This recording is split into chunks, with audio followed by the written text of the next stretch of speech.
You guys get the moments to come up in here. I'm gonna be turning this down or whatever, and I'm trying to see what's going on out there with you guys or whatever. We got a lot of stuff going on tonight, and I want to let you guys know that I am here with you guys to hold your hand the whole way through. Hopefully the chat is working. Chat works with a question mark.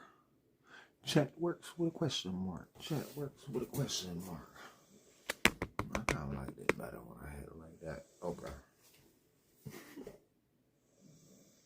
Seeming like it's working. I don't know, guys.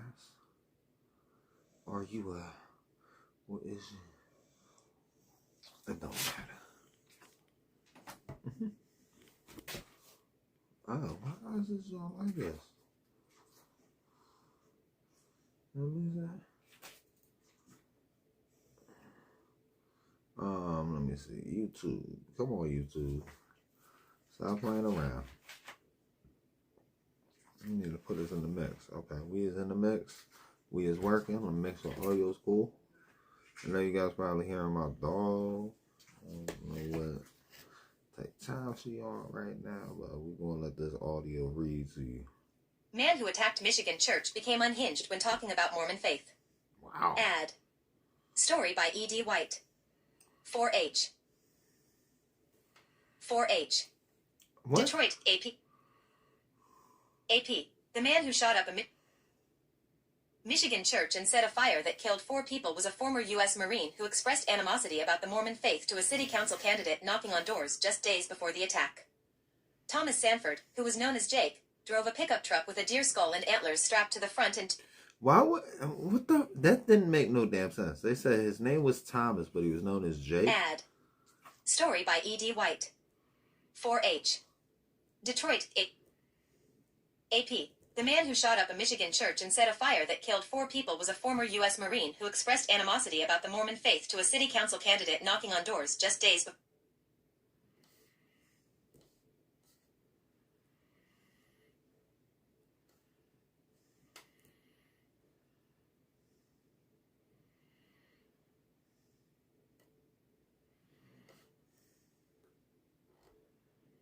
Hold on, guys. I'm going to try to see what I can do to fix this.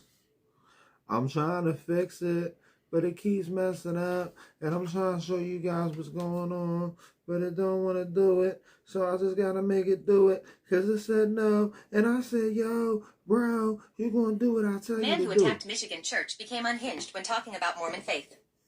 Ad. Story by E.D. White. 4H. Detroit, AP. AP. The man who shot up a Michigan church and set a fire that killed 4 people was a former U.S. Marine who expressed animosity about the Mormon faith to a city council candidate knocking on doors just days before the attack.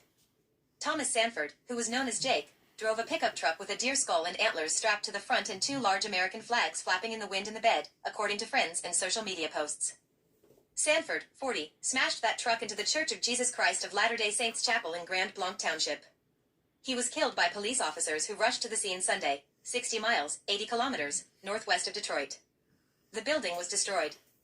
Chris Jones, a council candidate in Burton, said he met Sanford while introducing himself to voters last week. He told MLive.com that Sanford was pleasant but became unhinged when he suddenly began talking about the Mormon church, as it is widely known.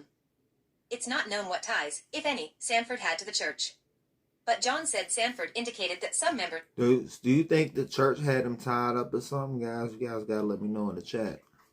Members wanted him to get rid of his tattoos. He also talked about sealing, the Mormon temple ceremony of joining a man, a woman, and their children together for eternity. White House Press Secretary Caroline Leavitt, speaking on Fox News Channel's Fox and Friends, said the FBI was learning that Sanford hated people of the Mormon faith. Genesee County Prosecutor David Layton. Oh, was he like a South Park psycho? Layton said his office wrote warrants to search Sanford's vehicles, home, and electronic devices to try to discover his motives. All this takes time, he told the Associated Press. Coincidentally, Sanford and his family lived next to a church, Eastgate Baptist, in Burton. Pastor Jerome Taylor said he mostly talked to Sanford about fallen trees on church property that his neighbor wanted to cut and sell as firewood. He had free reign, said Taylor, who described Sanford as a general blue-collar person in our neighborhood. The knowledge that there was a threat, a danger, across our property line so heinous, it's a little bit mind-warping, he said, adding that Sanford never attended Eastgate Baptist. A family friend, Kara Pattison, said she saw Sanford on Friday, 2 days before the shooting. She and her daughter were walking in the street at the Goodrich High School homecoming parade and I'm just honestly getting tired of these MAGA shooters.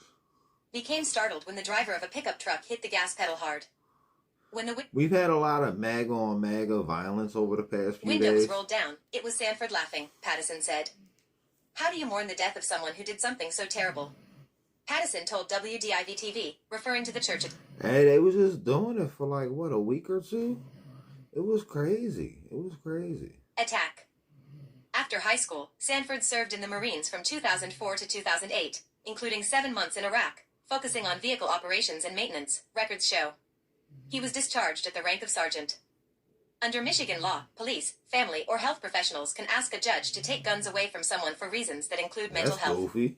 There were no petitions filed against Sanford, Court Administrator Barbara Minier said. In 2015, Sanford's baby son... I see this one goofy goober on this one. I'm thinking about going over on this one to fuck with him. Son received groundbreaking treatment at a Fort Worth, Texas, hospital for a condition called hyperinsulinism, or abnormally high levels of insulin. The boy's stay at Cook Children's healthcare system lasted for weeks and was promoted by the hospital in a news release. Sanford told the hospital that a doctor's willingness to help his son was a sign from heaven. We put our faith to the wind, and it took us to Texas, he said. Church shooting Michigan copyright Mark Van Cleve. Sponsored content. Lending Tree mortgage rates dropped to a nearly 3-year low. Finally time to refi? HomeBuddy Pittsburgh here's the average price of a 6-hour... What the fuck is it we got going on right here, bro? Stephen King reacts to becoming most banned author in the U.S. Like, they was just reading off fucking everything in the fucking... Like, the fuck is going on, man? I'm so fucking confused. Like, we still on the attack, bro. You gotta tell us what happened in the attack.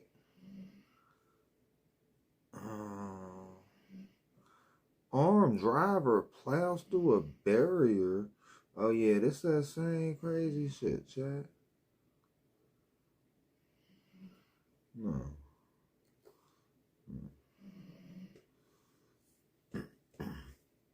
We need a readable version. Armed driver plows through barrier at Michigan church shooting site, police. A 21-year-old was arrested Monday after attempting to drive through a police barricade near the Church of Jesus Christ of Latter-day Saints, LDS, in Grand Blanc Township, Michigan, the site of Sunday's attack that killed 5 people, including the shooter, authorities said. Grand Blanc Township Police Chief William Renai confirmed the arrest during a news conference on Monday, saying authorities are investigating whether it is connected to the shooting 1 day prior.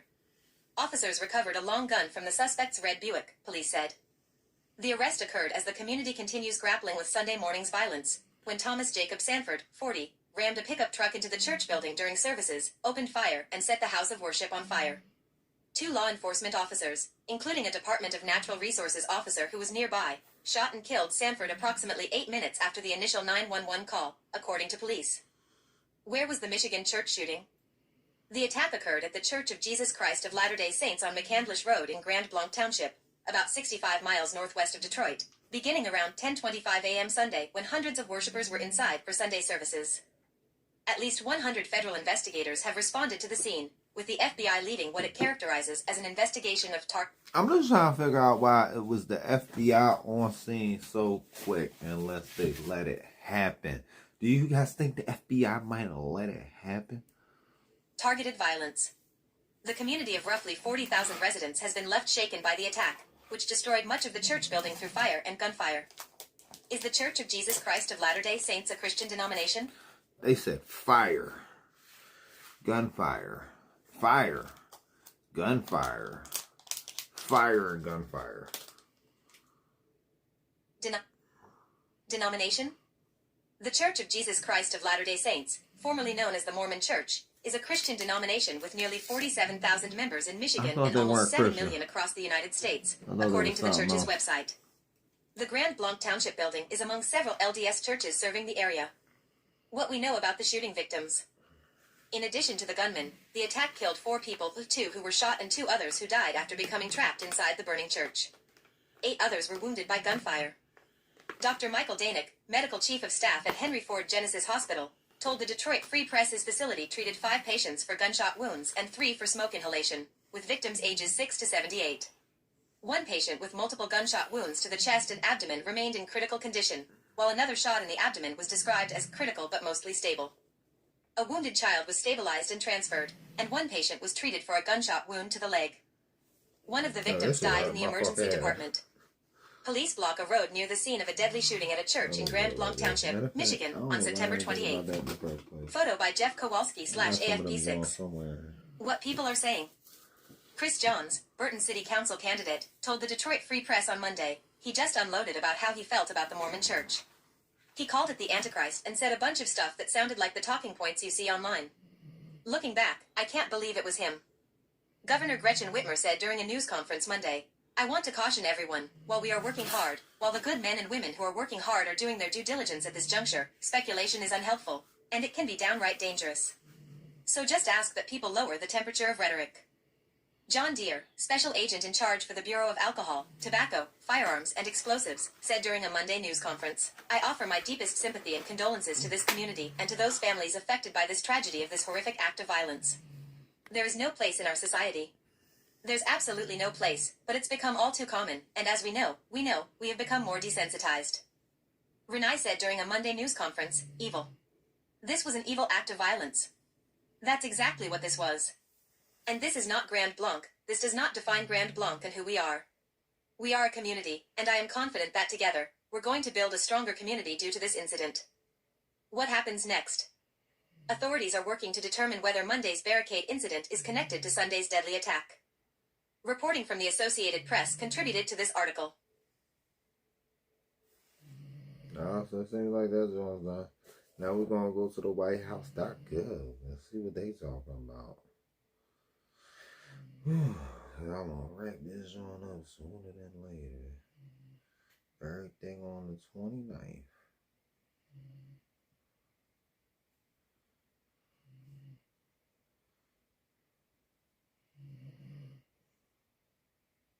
Democrats put veterans, seniors, public safety at risk with shutdown push. Articles. The White House. September 29, 2025. As Democrats bring the nation to the brink of a government shutdown, they jeopardize critical funding for veterans, seniors, law enforcement, and many others. As Democrats threaten to disrupt the lives and livelihoods of millions of Americans, organizations across the country are urging them to follow through on their word, join with President Donald J. Trump and Republicans, and keep government functioning for the people it serves. Here's what they're saying. American Federation of Government Employees, federal employees are not bargaining chips. They are veterans, caregivers, law enforcement officers, and neighbors who serve their country and fellow Americans every day. They deserve stability and respect, not pink slips and political games. America First Policy Institute. The only way to keep our country on the path to delivering the America First agenda and meaningful change is for Congress to consider and pass a clean CR before the September 30th deadline. Continuing America's comeback success means funding our government. Failing to protect our economic and national security interests at home and abroad would diminish this momentum. Americans for Prosperity, AFP, today expressed support for the House Republican proposal to avert a government shutdown through a relatively clean continuing resolution, CR, which maintains current funding levels and includes targeted security enhancements for lawmakers, executive and judiciary. The measure, which extends funding through November 21st, is an effort to keep our government open and functional. This continuing resolution is a necessary step to avoid a harmful and unnecessary government shutdown. American Legion. The American Legion urges Congress to pass the Continuing Appropriations and Extensions Act, 2026 and the VA Extenders Act of 2025. This legislation ensures continuity for programs that are vital to veterans' health care, housing, and benefits.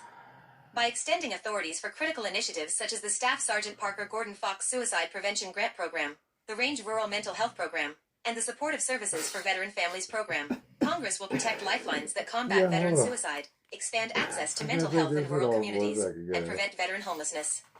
The Act also safeguards education benefits, strengthens housing assistance for disabled and homeless veterans, and maintains oversight tools like the VA Inspector General's subpoena authority. These extensions are not simply bureaucratic measures, they directly affect the lives of veterans and their families. The American Legion urges swift passage of these bills to keep these essential promises to those who served. American Telemedicine Association, we are urging, Congress to not leave millions of patients and beleaguered healthcare providers dangling on the telehealth cliff while they deliberate over dynamics around a government shutdown. Oh, appreciate it, Association bro. of American Mature Citizens. AMAC Action, the advocacy affiliate of the Association of Mature American Citizens, AMAC, with over 2 million members nationwide, urges Congress to pass a clean continuing resolution, CR, to prevent a government shutdown and ensure that essential services remain uninterrupted.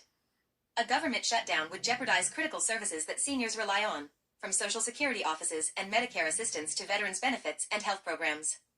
The confusion, backlogs, and service disruptions that accompany a shutdown create needless anxiety and hardship for older Americans living on fixed incomes. The demands reportedly being made by Democrat leaders to keep the government open, including health care for illegal aliens and funding for public broadcasting stations that consistently peddle harmful falsehoods about conservatives, are unpopular and unreasonable requests. President Trump and Republican leaders have the support of America's seniors in rejecting these demands. We urge lawmakers to avoid political brinkmanship, act now, and honor their commitment to the American people, especially our nation's seniors. Pass a clean CR, keep the government open. Protect America's seniors. AMVETS supports the passage so this of is the about continuing the beef they got going on about the budget, you know. It's regular theater, guys. It's regular theater. I just like the look of this better. CEQ releases guidance to streamline NEPA reviews. Articles. The White House. September 29th, 2025. Federal permitting reforms are driving... So why is the White House white? Driving unprecedented results under President Trump. Today, the Council on Environmental Quality, CEQ, released its updated National Environmental Policy Act, NEPA, implementation guidance and associated agency implementing procedures template. Major infrastructure projects in the United States often take longer to receive federal permits than to build, highlighting a failure in our system that stalls economic growth and hinders American competitiveness. That is why President Trump came into office with a promise to fix a broken permitting system, a promise that he has delivered on with speed and efficiency. Consistent with President Trump's Day One Unleashing American Energy Executive Order, the guidance provides clarity to federal agencies establishing or revising their agency-specific NEPA implementing procedures, in order to expedite and simplify the permitting process. The guidance updates and replaces guidance issued in February, building upon 2023 and 2025 amendments to NEPA passed by the United States Congress, and accounts for the United States Supreme Court's recent landmark decision in 7-County Infrastructure Coalition versus Eagle County. There's been a consensus across all 3 branches of government that we need permitting reform. Now, at the direction of President Trump, federal agencies have a clear and consistent roadmap to get us there, said Council on Environmental Quality Chairman Catherine Scarlett. I am proud of the work that has been accomplished in this administration to streamline the federal environmental review and permitting process. We have seen tremendous progress across federal agencies, and this guidance will continue this administration's momentum toward the greatest permitting reform ever to take place in the 55-year history of NEPA. Under President Trump's leadership, federal agencies have begun delivering results by modernizing their agency-specific NEPA procedures, most of which had never been updated since NEPA became law. How much did he fucking tweet today? Okay, this is all. We're gonna give it a refresh though. News. Because we were just on the second one for the day. We're on to the third one. The presidential message. Or something.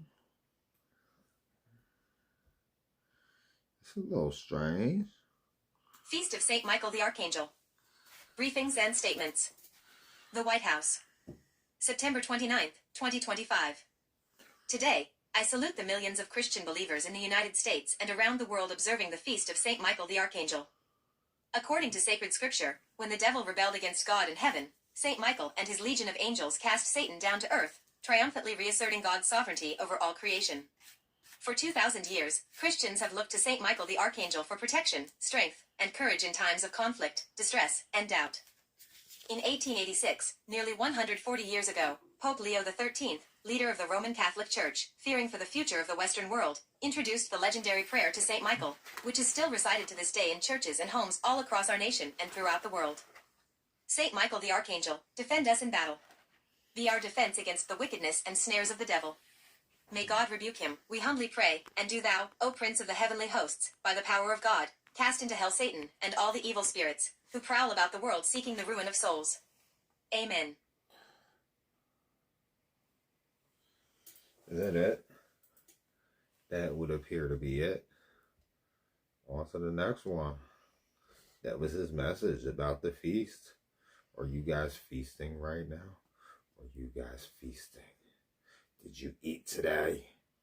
I didn't eat today because I'm just a mask.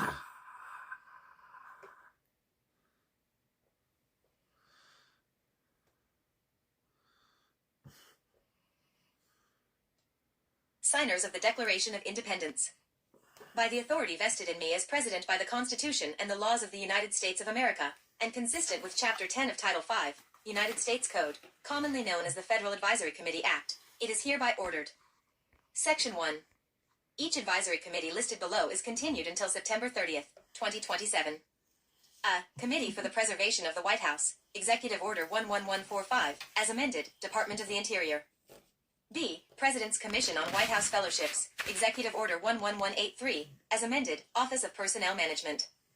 C. President's National Security Telecommunications Advisory Committee, Hold on, Trump worried Executive about Order what? 12382, as amended, Department of Homeland Security.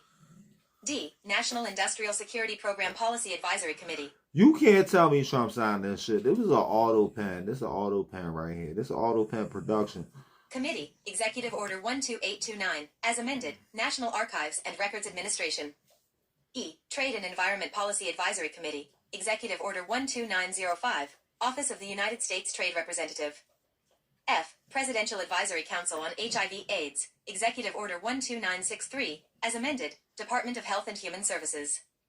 G. President's Committee for People with Intellectual Disabilities, Executive Order 12994, as amended, Department of Health and Human Services.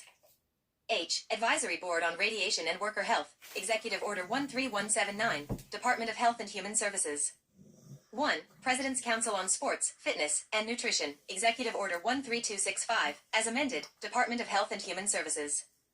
J. Interagency Task Force on Veterans Small Business Development, Executive Order 13540, Small Business Administration.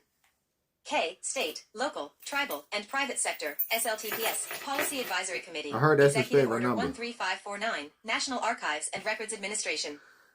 K L. as in Bears Ears Charlie. National Monument Advisory Committee, Proclamation 9558 of December 28, 2016, as amended, Department of the Interior. M. Gold Butte National Monument Advisory Committee, Proclamation 9559 of December 28, 2016, Department of the Interior. N. Aviqua A National Monument Advisory Committee, Proclamation 10533 of March 21, 2023, Department of the Interior. O. Bajnwavjo Ida Kukvani Ancestral Footprints of the Grand Canyon National Monument Advisory Committee, Proclamation 10606 of August 8, 2023, Department of the Interior. P. Religious Liberty Commission, Executive Order 14291, Department of Justice. Q. Chuckwalla National Monument Advisory Committee, Proclamation 10881 of January 14, 2025, Department of the Interior. R. Satitla Highlands National Monument Advisory Committee, Proclamation 10882 of January 14, 2025, Department of Agriculture. S. Good Neighbor Environmental Board, Executive Order 12916. Like a good neighbor. Please don't talk to me. 12916, as amended, Environmental Protection Agency. T. President's Board of Advisors on Historically Black Colleges and Universities, Executive Order 14283, Department of Education. U. President's Council of Advisors on Science and Technology, Executive Order 14177. Okay. 14177, Department of Energy. 5. Grand Staircase Escalante National Monument Advisory Committee, Proclamation 6920 of September 18, 1996, as amended, Department of the Interior. Sector 2. Notwithstanding the provisions of any other executive order, the functions of the President under the Federal Advisory Committee Act that are applicable to the committees listed in Section 1 of this order shall be performed by the head of the department or agency designated after each committee, in accordance with the regulations, guidelines, and procedures established by the Administrator of General Services. Sector 3. Sections 1 and 2 of Executive Order 14109 of September 29, 2023, are hereby superseded by Sections 1 and 2 of this order. Order. Sector 4. This order shall be effective September 30th, 2025. Sector 5. General Provisions. Nothing in this order shall be construed to impair or otherwise affect. 1. The authority granted by law to an executive department or agency, or the head thereof, or 2. The functions of the Director of the Office of Management and Budget relating to budgetary, administrative, or legislative So he's still out here trying to do the one proposals. B. This order shall be implemented consistent with applicable law and subject to the availability of appropriations.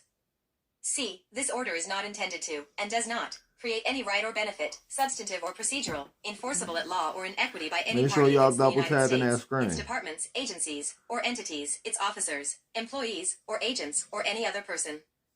Donald J. Trump. Make sure y'all double tapping that fucking screen. Unless your fucking hands ain't working. Then double tap the fucking screen with your tongue like a freak, bitch.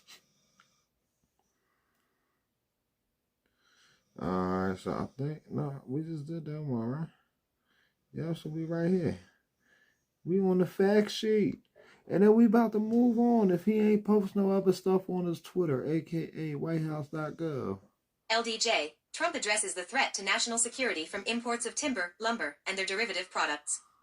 Fact sheet. President Donald J. Trump addresses the threat to national security from imports of timber, lumber, and their derivative products.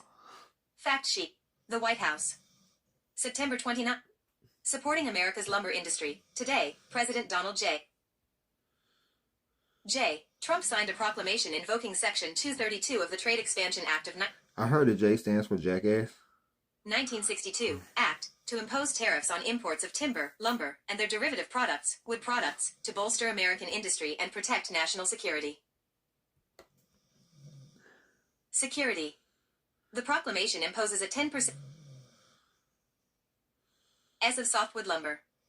The proclamation imposes a 25% global tariff on certain upholstered furniture, which will increase to 30% on January 1st. The proclamation imposes a 25% global tariff on kitchen cabinets and vanities, which will increase to 50% on January 1st. Trading partners who negotiate with the United States to address the threat of wood imports to the national security of the United States may be able to secure an alternative to the pending tariff increases. Increases.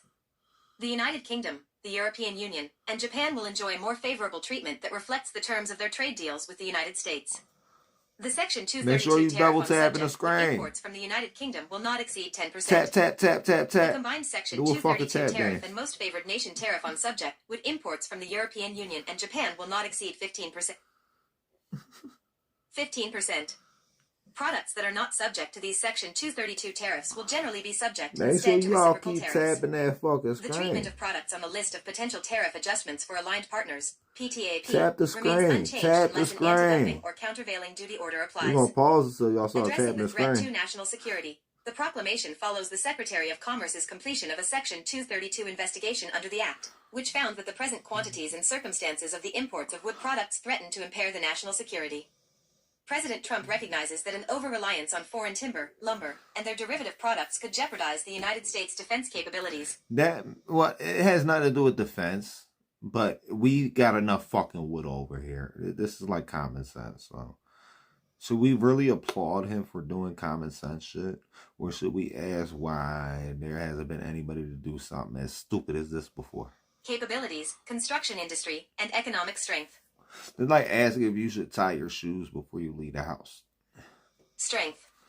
Wood products serve as essential inputs across multiple sectors, supporting national defense, critical infrastructure, economic stability, and industrial resilience in the United States. Lumber plays a vital role in civilian construction and military infrastructure. The U.S. military spends over $10 billion annually on construction and is testing innovative wood products such as cross-laminated timber. It is vital for the United States to possess manufacturing capabilities in the wood and lumber sector to ensure readiness and guarantee the national security. The United States has been a net importer of lumber since 2016, despite having the practical production capacity to supply 95% of the United States' 2024 softwood consumption. Foreign supply chains and major exporters increasingly fill U.S. demand, creating vulnerabilities to disruptions. America's reliance on imported lumber is exacerbated by foreign government subsidies and predatory trade practices, which undermine the competitiveness of the U.S. wood products industry. By imposing tariffs on wood products, President Trump is countering foreign subsidies and predatory practices that distort markets, making imported lumber less competitive and incentivizing the growth of domestic wood production to achieve self-sufficiency and mitigate supply chain risks to national security. Building on a record of securing critical industries and supply chains, This proclamation builds on previous actions taken by the Trump administration to ensure U.S. trade and industrial policies serve the national interest. On day one, President Trump established his America First trade policy to make America's economy great again.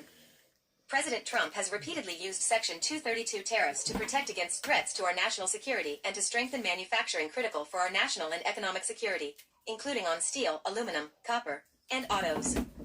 The Department of Commerce is currently conducting additional investigations, including on semiconductors, pharmaceuticals, commercial aircraft, wind turbines, robotics, unmanned aircraft systems, and personal protective equipment. President Trump imposed reciprocal tariffs to take back America's economic sovereignty, address non-reciprocal trade relationships that threaten our economic and national security, and to remedy the consequences of non-reciprocal trade.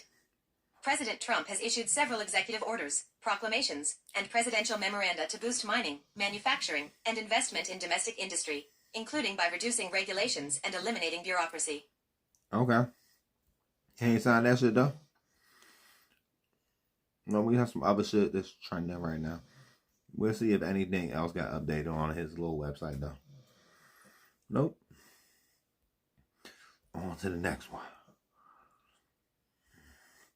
Vance is out here. He was threatening a government shutdown. Are you guys ready for the government to shut down?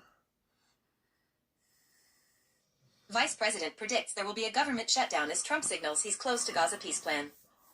By Maureen Chowdhury, Aditi Sangal, and Elise Hammond, CNN. Updated 11:37 p.m. Eastern Daylight Time, Where things stand. Shutdown deadline looms. Congress has until midnight tomorrow to approve a federal spending bill. Vice President J.D. Vance said he believes a government shutdown will happen amid an impasse over how to maintain funding. Would a shutdown affect you? Tell us about it. Possible Gaza peace plan. President Donald Trump said he is close to a peace agreement that would end the war in Gaza following his meeting with Israeli Prime Minister Benjamin Netanyahu. Reactions to the plan. Hamas has not yet responded to the deal, which includes the release of all the hostages and the demilitarization of Gaza. Multiple European leaders, 8 Muslim-majority nations, and the Palestinian Authority welcomed the plan. All. Catch up. Shutdown. Gaza. 75 posts. 39 minutes ago. What? Trump posts racist, AI-generated video of Schumer and Jeffries. From CNN's Kit Marr. A still from the AI-generated video posted by Donald Trump on X. X/@RealDonaldTrump. As the U.S. government barrels toward a shutdown, President Donald Trump shared a racist video on social media that appears to be AI-generated, depicting House Minority Leader Hakeem Jeffries wearing a sombrero and a mustache and Senate Minority Leader Chuck Schumer speaking in a fake voice. Jeffries and Schumer had met with Trump just hours before at the White House to discuss the shutdown. In the video posted Monday night, Schumer is depicted as arguing for undocumented immigrants to get free health care because minority voters hate Democrats and they could use the votes in the next election. As mariachi music plays in the background of the video, the fake Schumer voice says, "There's no way to sugarcoat it, nobody likes Democrats anymore." The fake voice goes on to echo false GOP claims about Democratic policies and slam liberal leaders as woke. Yeah, The video but was nobody's posted on starting to Trump's like X you account as well as his too, official Truth Social account. don't CNN think has you reached out to realize. the White House for comment. Shortly after Trump posted the video, Jeffries wrote on X, "Bigotry will get you nowhere. Cancel the cuts. Lower the cost. Save healthcare. We are not backing down." Schumer followed moments later, commenting on X, "If you think your shutdown is a joke, it just proves what we all know, you can't negotiate. You can only throw tantrums. Read the full story." 14 minutes ago. Any plan for Gaza must recognize and respect rights of Palestinians, Iran says. From CNN's Lex Harvey. Iran's Foreign Minister Abbas Araghchi said the only sustainable peace plan for Gaza is one which recognizes and respects the rights of Palestinians. Iran has always advocated for an end to the genocide in Gaza, Araghchi told CNN's Aaron Burnett on Monday, after U.S. President Donald Trump publicly announced his roadmap for peace in the enclave. Araghchi told Burnett he had seen the plan and was waiting for a response from Hamas and Palestinians. The U.S. proposal still requires sign-off from Hamas and contains several provisions that the group has previously rejected. There have been more than perhaps 100 different plans in the past 80 years regarding this conflict in the Middle East, Araghchi told Burnett. The only sustainable plan is one which recognizes and respects the rights of Palestinians for self-determination. We are just waiting and watching if that is going to happen, he added. Some context. Iran has provided long-standing financial and military backing for Hamas and Palestinian Islamic Jihad in the enclave. 1 hour 23 minutes ago. Fetterman faults Democrats over shutdown strategy and warns it would be an ideal outcome for Project 2025. From CNN's Ali Main, Manu Raju, and Tatiana Masters.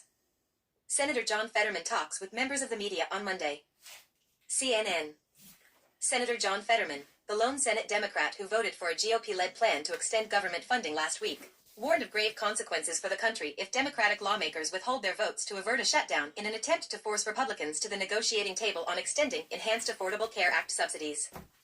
"You're running the risk of plunging our nation into chaos," he told CNN, explaining that millions and millions of lives will be upended.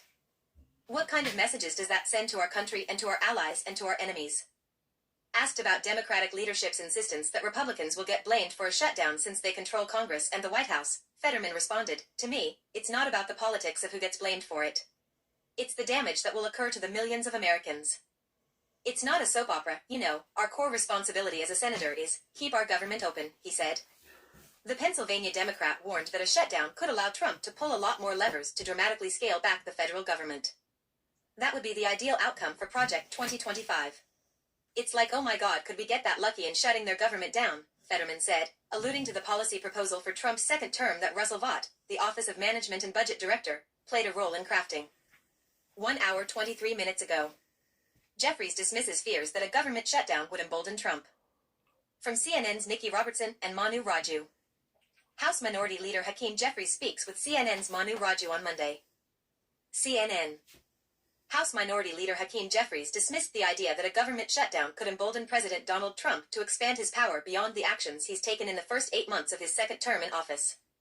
Jeffries argued that Trump would take those steps in any event, despite the fears of many in his party that Trump would eliminate any guardrails left over his presidency during a prolonged shutdown. Donald Trump and the Republicans and the Trump administration has unleashed chaos on the American people since January 20th of this year, outside of the context of a government shutdown, Jeffries told CNN after a gathering of the Democratic caucus. Jeffries insisted that Democrats would not be blamed for causing a shutdown by trying to add additional provisions onto a straight extension of government funding, even though the party that has caught the blame for past shutdowns typically has been the one pushing for extraneous measures. "We're not asking for things to be added on, we're working on dealing with an issue, healthcare, that is central to the quality of life of the American people," Jeffries said. 1 hour 25 minutes ago. Top Democrats are not interested in a short-term funding bill to avoid a government shutdown. From CNN's Piper Hudspeth Blackburn, Morgan Rimmer, Manu Raju, and Allison Main. Senate Minority Leader Chuck Schumer and House Minority Leader Hakeem Jeffries, right, talk with reporters following their meeting with President Donald Trump and Republican leaders on the government funding crisis at the Capitol in Washington, D.C., on Monday. J. Scott Applewhite/AP. House Minority Leader Hakeem Jeffries and Senate Minority Leader Chuck Schumer both said today that they are against a 7 to 10-day short-term funding bill to avert a shutdown while negotiations drag on, digging in on their push to extend key enhanced Obamacare subsidies. "We are a no to kicking the can down the road. This issue needs to be dealt with immediately," Jeffries said when asked by CNN's John Berman whether he would support the mini-continuing resolution. Schumer also echoed that point earlier when asked about a possible short-term funding bill, an idea that he had originally floated today, telling reporters, "No, we have to do it now. The time is wasting. We have to do it now." 2 hours 45 minutes ago. The National Weather Service would continue to provide forecasts in a government shutdown. From CNN's Tammy Luby. The National Weather Service would keep operating around the clock providing forecasts, watches, warnings, data and expertise even if the federal government shuts down on Wednesday, according to a contingency plan filed by the Department of Commerce. However, most activities of the U.S. Census Bureau, Bureau of Economic Analysis, and the International Trade Administration, along with research conducted by other Commerce Department divisions, would cease. Only about 8,300 employees out of nearly 43,000 Commerce Department staffers would be considered essential and continue working. 2 hours 45 minutes ago. Veterans could still get medical care if the government shuts down, VA says. From CNN's Tammy Luby.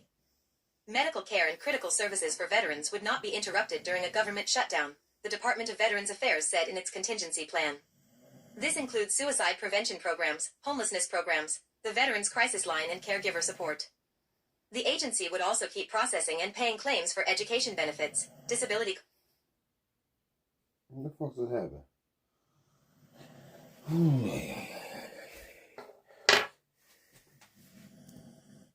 disability compensation and pensions, as well as loan guarantee programs. And its National Cemetery Administration would continue to inter veterans and eligible family members. Some 97% of the VA's nearly 461,500 employees would continue working, most of whom with pay funded through sources other than annual appropriations. However, certain functions would cease until the impasse ends.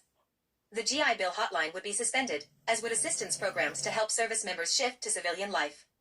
Also, the permanent installation of headstone and cemetery grounds maintenance would not occur until the shutdown is over.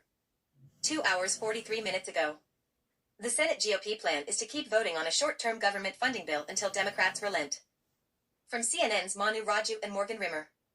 Senator Kevin Cramer speaks during a Senate Veterans Affairs Committee confirmation hearing on January 21st, in Washington, D.C. Samuel Coram/Getty Images/file. Senate GOP leaders are settling on a plan as they stare at a government shutdown starting Wednesday. Keep voting on a 7-week extension of funding until Democrats eventually capitulate. The belief among top Republicans is that Democrats will start to bend after hearing public outcry over a loss of critical government services and as federal employees get furloughed, or even fired. The GOP bill, which passed the House earlier this month largely along party lines, would extend government funding until November 21st and does not include extraneous policy provisions. But Democrats say they want the bill to include provisions to extend expiring Obamacare subsidies and to reverse Medicaid cuts enacted under President Donald Trump's One Big Beautiful Bill Act, and to constrain his ability to cut federal spending without the consent of Congress. But Senate Republican leaders, emerging from a closed-door meeting, said they believe the Democratic position is unsustainable and they plan to pressure Democrats with repeated votes on the stopgap measure. Senator Kevin Cramer, a North Dakota Republican, predicted that even if there is a shutdown, Democrats won't be able to hold out for long. I think my sense is, if there's a shutdown, it'll be short, because I don't believe that 47 Democratic senators want to walk the plank on something that, let's face it, funding the government for Democrats is like falling off a log, he told CNN. It's what they do. It's what they love. So, I don't see even Chuck Schumer holding it all together for very long. 3 hours 32 minutes ago. Jeffries told Democrats he was surprised by how much Trump listened in White House meeting. From CNN's Annie Grayer. House Minority Leader Hakeem Jeffries speaks with reporters before he and the top congressional leaders went to the White House to meet with President Donald Trump on the looming government funding crisis at the Capitol in Washington, D.C. Yeah, we're going to look for an update. And there ain't an update. We're going back to the first thing. Let's see. Yeah, we heard that already. Let's see what else I got on here. Talking about the shutdown. Oh, they said they suing YouTube. Did you sue YouTube? Are we gonna get some money for YouTube being sued? Cause I didn't know what the fuck's going on, man. New York. YouTube agreed to pay $24.5 million to settle a lawsuit filed by President Donald Trump after he was suspended by social media platforms following the January 6, 2021, insurrection. This makes Alphabet-owned YouTube the last of the 3 big tech social media companies sued by Trump, which included Meta and then Twitter, now called X, to settle over his removal from their platforms. YouTube will pay $22 million to settle the claims made by Trump to the nonprofit Trust for the National Mall, which is dedicated to restoring, preserving, and elevating the National Mall, to support the construction of the White House State Ballroom, according to a court document. The social media company will also pay $2.5 million to settle with other plaintiffs, such as the nonprofit American Conservative Union. YouTube directed CNN to the court document when asked for comment. Meta agreed to settle Trump's lawsuit in January for $25 million. X's settlement in February involved a payment of around $10 million, according to the New York Times. When they suspended his accounts, the platform said Trump's posts about the riot risked inciting further violence. At the time, legal experts said similar suits had been dismissed because tech companies have the right to run their platforms as they see fit. However, the settlements come as tech giants have taken a more conciliatory, if not outright supportive, approach to Trump and Republican interests since he took office in January. After Elon Musk acquired X, then known as Twitter, in late 2022, he reinstated Trump's account. Meta followed suit in February 2023 and YouTube the following month. Musk, Meta CEO Mark Zuckerberg and Alphabet CEO Sundar Pichai all sat front and center at Trump's inauguration, and social media platform has rolled back content moderation efforts that Republican users had likened to censorship. Just last week, YouTube said it would reinstate some accounts banned for violating now-defunct rules meant to curb repeated posting of misinformation, including about the results of the 2020 election.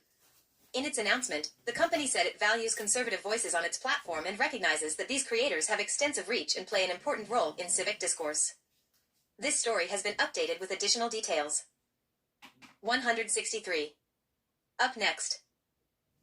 Facebook settlement payments are going out. Here's what to expect. 3-minute read. Supreme Court lets Trump withhold $4 billion in foreign aid approved by Congress. 5-minute read. Trump announces 100% tariff on foreign-made movies. 3-minute read. Trump shares apparent AI video promoting medbed conspiracy theory. 2-minute read. Most read. Donald Trump's own words could doom the criminal case against James Comey, legal experts say. What we know about Michigan church shooter Thomas Sanford. Trump announces 100% tariff on foreign-made movies. Conversation 163.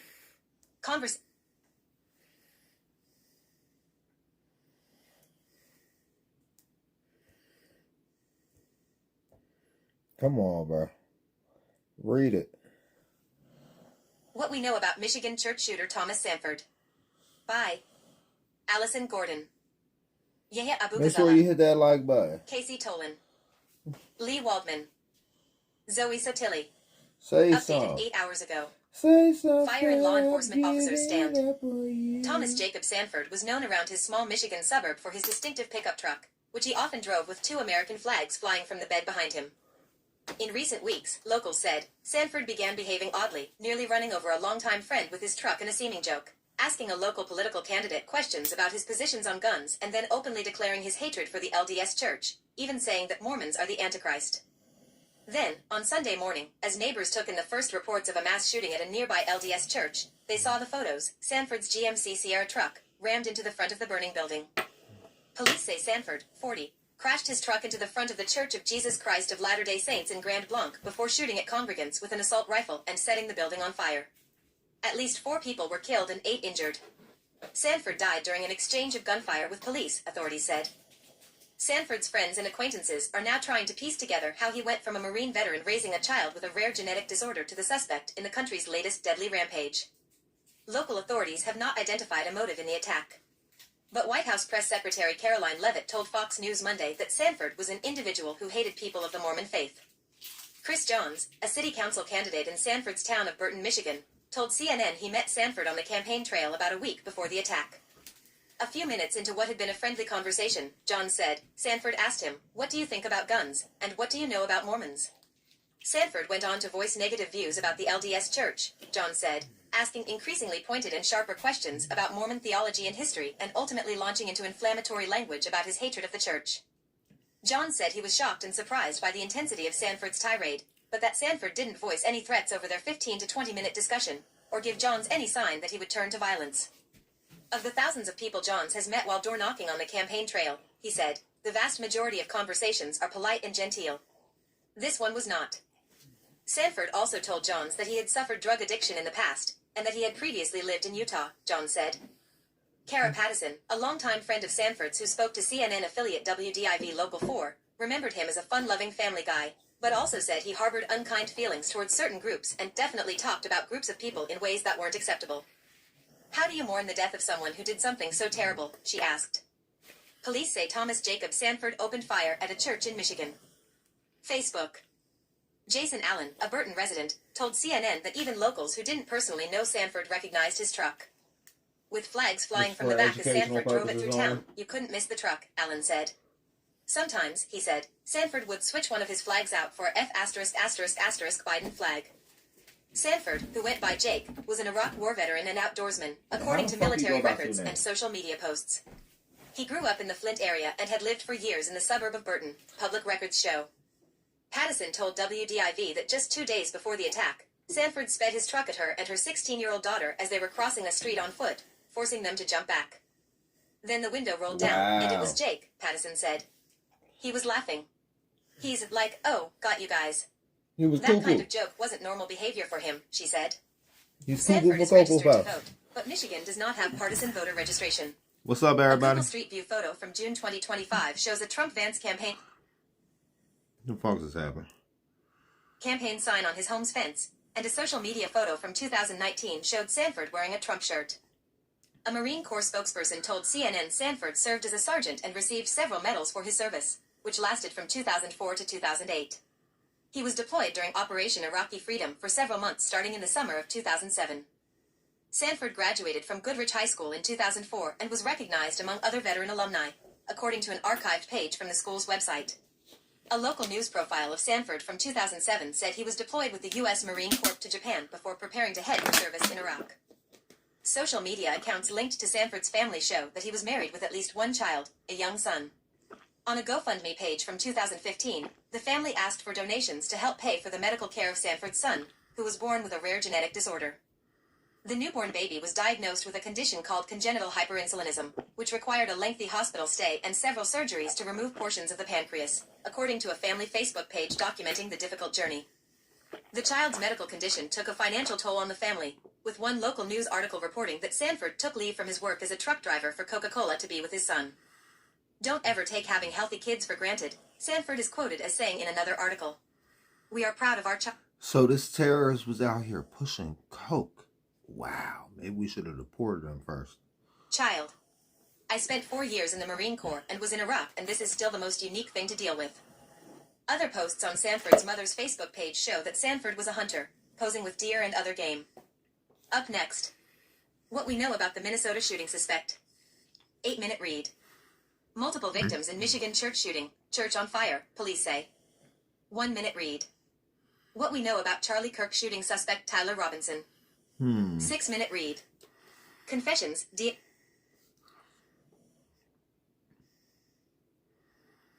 Oh yeah, I seen this story. This story's crazy. We're just gonna start going over and listening to these stories.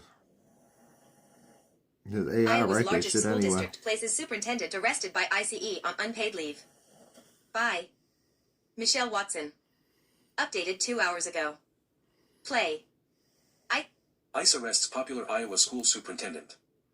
111. The board of Iowa's largest school district switched its superintendent from paid to unpaid leave Monday, 3 days after he was detained by immigration agents. The Department of Homeland Security said Ian Roberts, the leader of Des Moines schools, was in the country illegally and had existing weapon possession charges. It's the latest arrest as immigration enforcement is ramping up nationwide and disrupting daily life for communities across the United States. Officials have pledged to carry out the largest deportation operation in history, put more undocumented immigrants behind bars, and address abuses within the immigration system. Roberts, who entered the country in 1999 on a student visa, was given a final order of removal by an immigration judge in May 2024, according to DHS. At the time of his arrest, he was in possession of a loaded handgun, $3,000 in cash and a fixed-blade hunting knife, the agency said. It's a violation of federal law to own a firearm and ammunition if an individual doesn't have legal status in the U.S. The superintendent, who has worked in education for the last 20 years, was arrested as part of a targeted enforcement operation. He fled after U.S. Immigration and Customs Enforcement officers approached him on Friday, according to statements from DHS and the Iowa Department of Public Safety. This is an evolving situation, and we are learning new information on an hourly basis from a variety of different sources, Board Chair Jackie Norris said Monday during a board meeting while reading from a sheet of paper. In a news release Monday, the district announced it had learned that the Iowa Board of Educational Examiners had formally revoked Dr. Roberts' license to work as an educator in Iowa. Without such a license, Dr. Roberts is not in compliance with his contract, Norris said.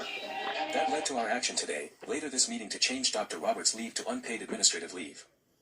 The Iowa Board of Educational Examiners said in a letter to Roberts he was ineligible to hold a license because you no longer possess legal presence in the United States, the Associated Press reported. The school board has also asked Roberts' attorney to provide clarification surrounding his citizenship status by Tuesday afternoon. It said Roberts filled out an I-9 form and stated he was a citizen and also provided 2 forms of verification, a driver's license and a social security card. Alfredo Parrish, an attorney in Des Moines, told CNN he spoke with Roberts, who was being held at a county jail in Sioux City, Iowa, by phone on Saturday morning. He sounded good. We had a good conversation, said Parrish, whose firm is representing the superintendent. Parrish declined further comment, saying he needed an opportunity to review all the documents related to the case. Up next. Who is Ian Roberts, the Iowa school superintendent accused by ICE of being in the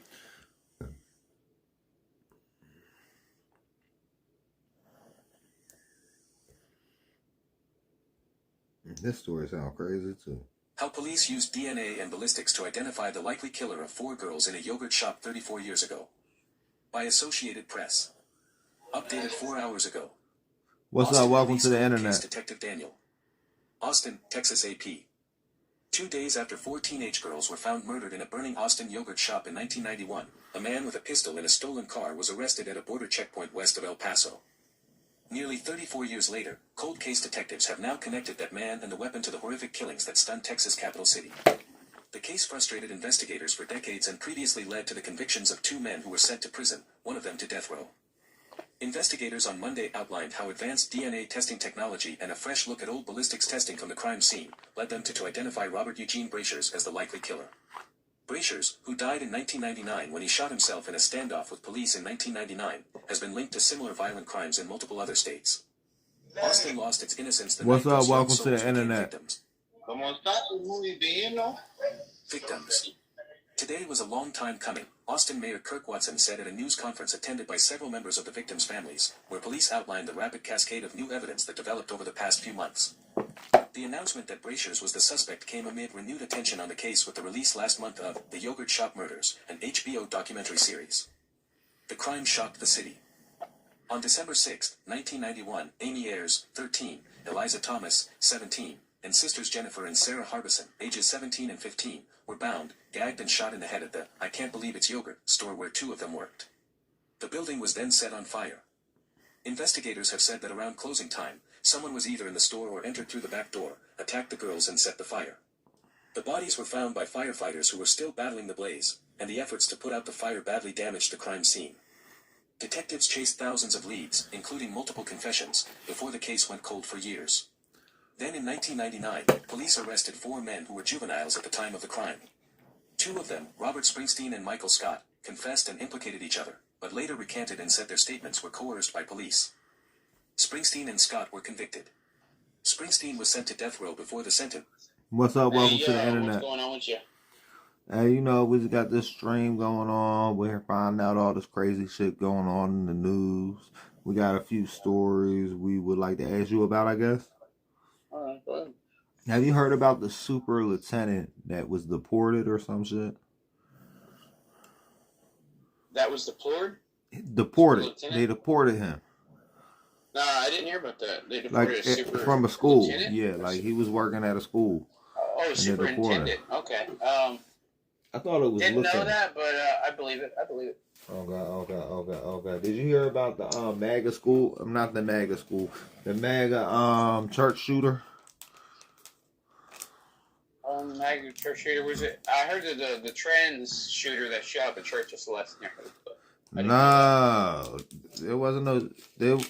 It was yesterday, I think. The dude blew the whole fucking church up. Like he blew this shit up. That was like last month. I didn't know it was yesterday. No, there It was something that last happened month. yesterday too. It happens every fucking day, bro. I imagine so. You know what? I wouldn't be surprised because whenever you look back at the source, it usually comes down to the parents. There's either lack of parents, dad and mom, or it comes down to it really comes down to that lack of parents. Because Or their parents might be related, because sometimes their parents is related, and that's the problem. For sure. Even they're there, and they're just a bad influence, for sure. But in most cases... No, I mean, like, they could be blame the related. parents, for Like, sure. look at the royal family. Like, they took over the whole world, and they was inbreeding. Oh, yeah, but the royal family, that's why Hitler tried to get rid of it before it happened. Hitler was Like, probably inbred, too, bro. The reason Hitler it has such a bad name, or bad rep, is because He was trying inbred? to kill off what the Jews were trying to do, and the Jews were trying to make exactly what they did to America. And that's what's happening in America. The Jews did this. I don't know. We can't have this conversation. I'm on YouTube. You gonna get me banned. Sentence was reduced to life in prison. I can't Both debate convictions that. were later overturned, and the charges were dropped in 2009 when Because I new think if DNA you guys evidence should told tell me you detectives they gotta were debate looking it for from a previously unknown negative man at the crime aspect, and I scene. don't know enough to debate Austin Police anything Cold about Case that. Detective Daniel Jackson, right, I is don't given a fucking pin know. that says, "We will not Nor do I forget," by understand. Bob Ayers, father of victim Amy Ayers, during a Because news I don't conference really regarding a blame it breakthrough on in the them. I blame 1991 I their Can't Believe country It's for a Yogurt lot of murder shit. case Monday in Austin. Like, there's fucked Eric up Gay / leadership. AP. New connections to Brashers.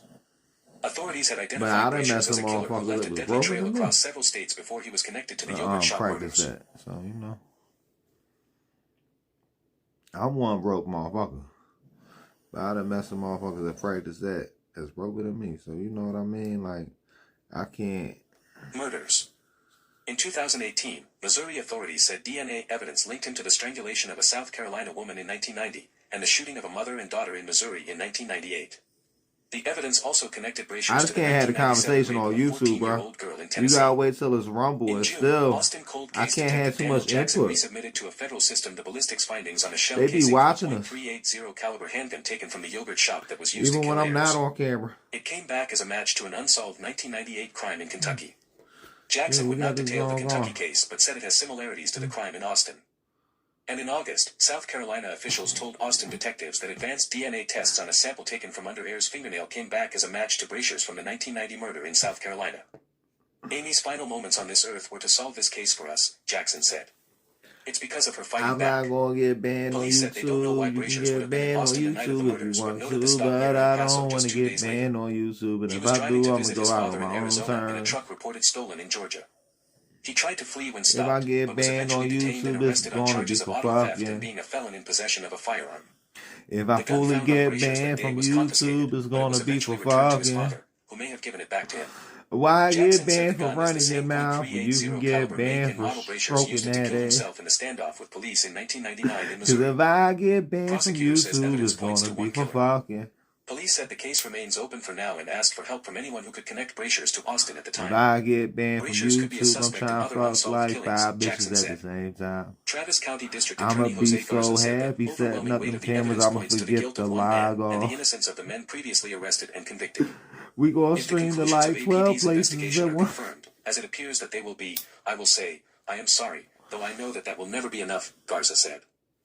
This case stole decades of my life, but the truth has finally come to light, Scott said in a statement issued by his attorney, who said Scott deserves a full exoneration. It must happen very soon. I'm just gonna keep This is a running up truth long, with hard that. battle for justice, attorney Tony Diaz said. Springsteen's trial attorney did not respond to requests for comment. We never wanted anyone to go to jail I or be know he charged with probably anything just that they said didn't so do, said too. Barbara Wilson, mother of the Harbison sisters. Vengeance was never it. It was always the truth. Have a Police noted blessed evening. similarities in the yogurt shop case to Brasher's other crimes, including that the victims were tied up with their own clothing, sexually assaulted, and some crime scenes were set on fire. Jackson also noted Brasher's was known to carry multiple weapons and act alone. At this point, there is no evidence he had an accomplice in the That's Austin crazy. They killings, got that Jackson one said. dude now. Sonora Thomas, Talk about his sister of name, Eliza Jake, Thomas, but he said she goes thought by she would die whatever. not knowing what happened and had to come to terms with that. I now know what happened, and that does ease my suffering, she said. Up next. DNA evidence links a dead man to the 1991 killing. Hello, welcome to the internet.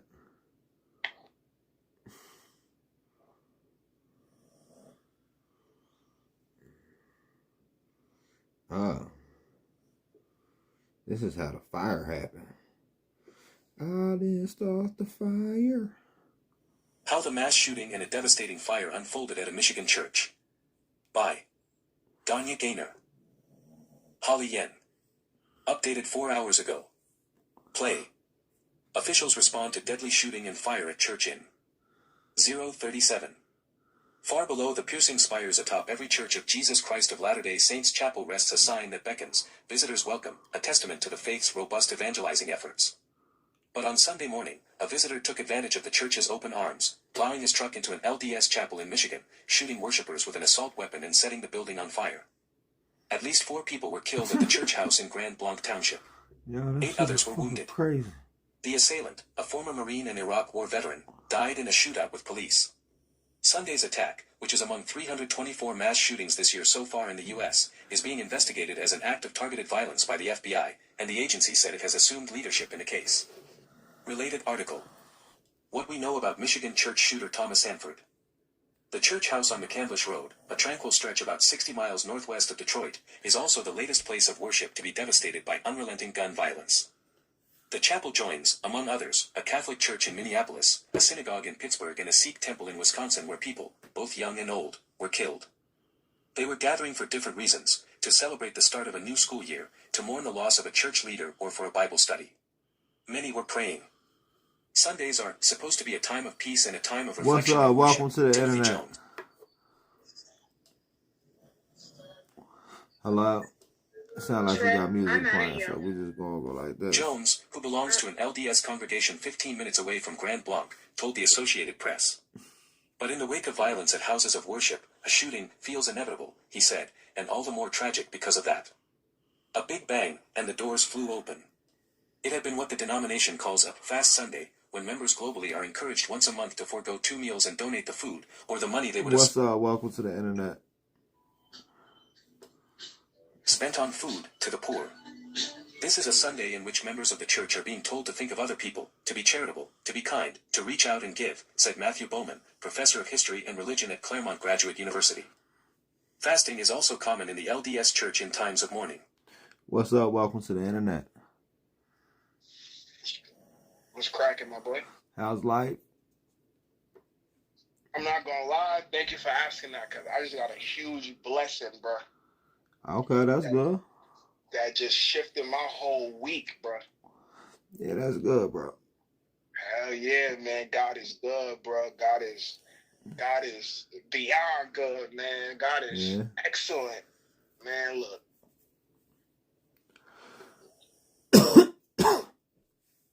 What's the vibes, Brody? Oh, I'm just on this joint talking to people. I'm doing the whole newscast or whatever. But I figured I might as well like mix it up a little bit. So like we reading the news a little bit and then I'm speaking to y'all. That's why you might have heard this. Morning. Grief was already visiting the Church of Jesus. See? Where you from, my boy? I'll disclose the personal information to the internet, bro. Oh, so you like a scammer or some shit? I think everybody's a scammer, bro. If everybody is scammer, bro, man, look, ain't no damn scammer, bro. I just want to know how you get money without scamming. Working, man. Working. Ain't that shit a scam, though? Nah, man. You getting scammed on both ends. You scamming and getting scammed. Because you scamming because you getting way more money because somebody doing what you doing for way cheaper. And they scamming you because they get way more money than they pay you. It's a two-way scam, bro. Work is a two-way scam. So you can scam for yourself or you can scam for your boss. It's your choice.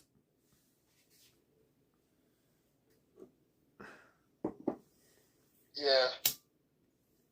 But your boss telling you, right, keep scamming for him. But learn how to scam for yourself, too. So you ain't got to be dependent on that motherfucker. Nah. Fucking the type of work that I do construction. Oh, yeah, you can definitely run your own scams. Because think about it, right? Honestly, you go put like $2-3 grand worth of fucking material in and charge like $7 grand in labor and pay a couple people to do it for you. So you do your own scams just like your boss doing. But you only spending like maybe $5 grand and make $5 grand. You know? You gotta run your own scams. That shit was funny. Grief was already visiting the Church of Jesus Christ of Latter-day Saints ahead of Sunday's attack. Its leader, President Russell M. Nelson, had died just a day earlier. Hundreds, dressed in their Sunday best, and many likely fasting. And did you guys hear about this? Do you think he had anything to do with it? Like, I'm talking about the dude. I don't even know what his name is. Let's just proceed. Congregated in Grand Blanc for the weekly 10 a.m. service. But by late Sunday morning, when the worshippers had just finished the sacrament, the attack began, a churchgoer named Paula told CNN affiliate WXYZ. "We heard a big bang," she said, "and the doors flew open. A four-door pickup with 2 American flags sitting straight up against the back window and the bed rammed into the front of the chapel." What the fuck is wrong with this dude, y'all? He fucking crazy. Chapel. Jeff Carroll, who lives a block from the chapel, took this photo of the gunman's truck. Jeff Carroll. The driver, 40-year-old Thomas Jacob Sanford, fired several rounds from an assault weapon at the worshippers, police later said. I'm just confused. Ain't nobody had it on him in there? Ain't nobody had it on him in there. That's what's crazy. Said. Brian, another churchgoer, was trying to help some elderly ladies into his car when the gunman opened fire on their vehicle, he told WXYZ. "We were trying to gather as many people as we could," said Brian, his button-down shirt stained with blood and right hand wrapped in gauze. "I saw the active shooter come out of the building, and at that point, I just started trying to drive away." Paula couldn't see the shooter, she said, and didn't know whether he had entered the chapel. That's crazy. Chapel. I didn't know if we had to get down because we couldn't see anybody, she said. Church members and residents reunite Sunday at Trillium Theater across the street from the site of a shooting and fire at the Church of Jesus Christ of Latter-day Saints in Grand Blanc Township. Emily Elkinen/Getty Images. But gunfire wasn't the only danger. The suspect had started a fire inside the building. Churchgoers rushed to protect children, shielding them and moving them to safety, Grand Blanc Township Police Chief William Renai said Sunday. Some of the primary children she taught on Sundays, Paula said, were hurt. Paula said she joined the Grand Blanc Chapel, the same building attacked on Sunday, 38 years ago. That morning, she had picked up a friend for the service and chatted with others inside before the shots rang out. It's devastating to know I lost friends, she said, her voice breaking. Medical personnel cared for injured friends.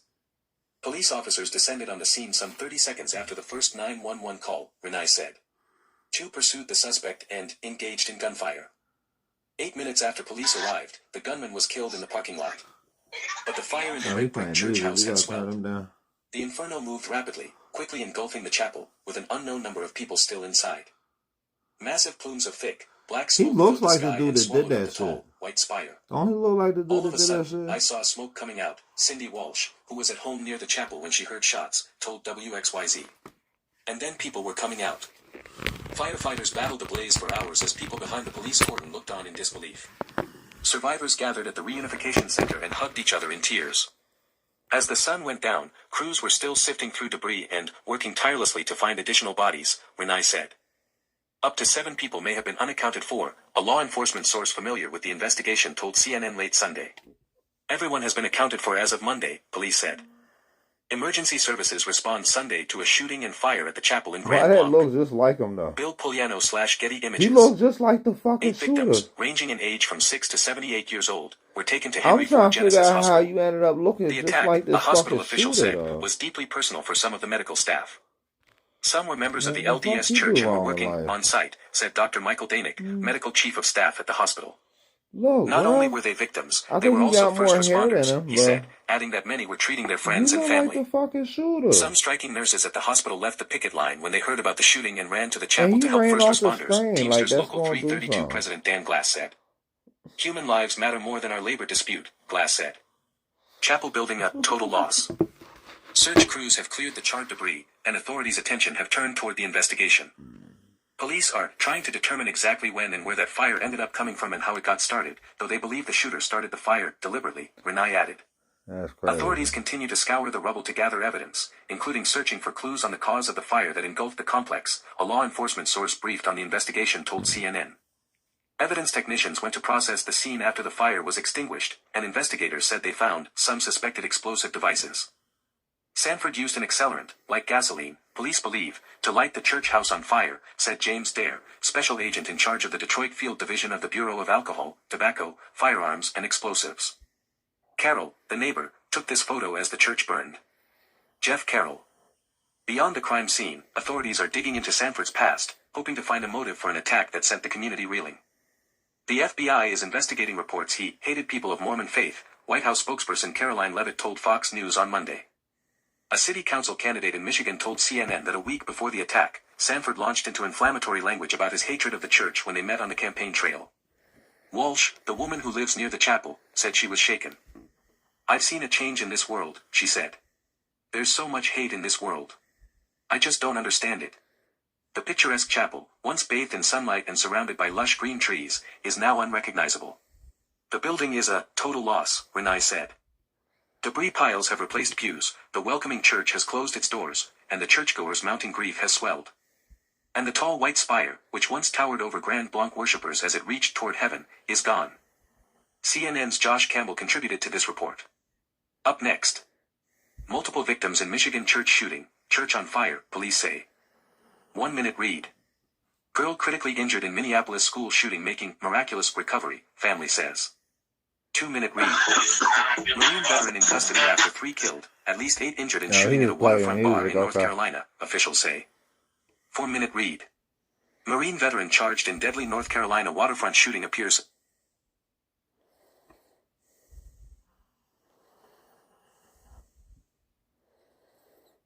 He's gonna deploy troops to fucking what? This is fucking goofy. This is getting goofy at this point. Like, what the fuck is wrong with the dude? President Trump plans to send troops to Portland, Chicago, and Memphis. Here's what we know. By Associated Press. Nobody wants fucking troops in Updated their 5 hours neighborhood. ago. Federal law enforcement agents watch. AP. Like, if you President have Donald to Trump's announcement that if you're the president and you have to deploy troops, it should be a 72-hour operation if you're coming in for a RICO case where you're arresting a whole fucking gang. Like, the fuck? President Donald Trump's announcement that he will send troops to Portland, agents clashing with protesters near an immigration enforcement building in suburban Chicago, and the expected arrival of the National Guard in Memphis are the most recent examples of current and possible federal law enforcement crackdowns in U.S. cities. Trump said on social media Saturday he was directing the Department of Defense to provide all necessary troops to protect war-ravaged Portland. Trump said the decision was necessary to protect U.S. immigration and customs enforcement facilities. His announcement was met with pushback from Oregon's Democratic governor. Confirmation on Sunday of a National Guard deployment was met with a lawsuit from the state of Oregon and Portland alleging unlawful overreach by the administration. In Chicago, federal authorities have fired pepper balls and tear gas at protesters at an ICE building in Broadview, west of Chicago. The confrontations come amid a surge of immigration enforcement that began early this month. Illinois' Democratic Governor, J.B. Pritzker, said Monday afternoon the Trump administration is preparing to deploy 100 troops to the state, citing a request from the Department of Homeland Security. What's up? Welcome to the internet. Hi. How's life? Life is actually great. Okay, that's a blessing. That's a blessing. Amen.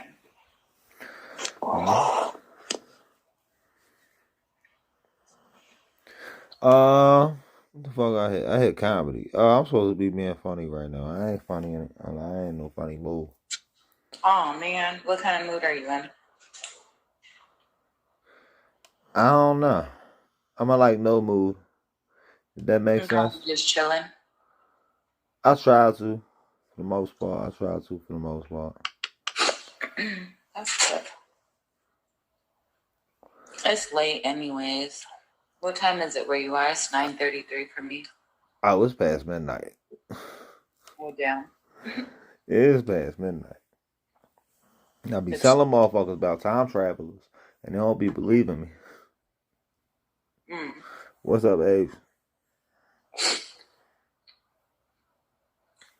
I be telling people everybody be time traveling. Thank you. Hi, letter H. I have you saved from Salem's page.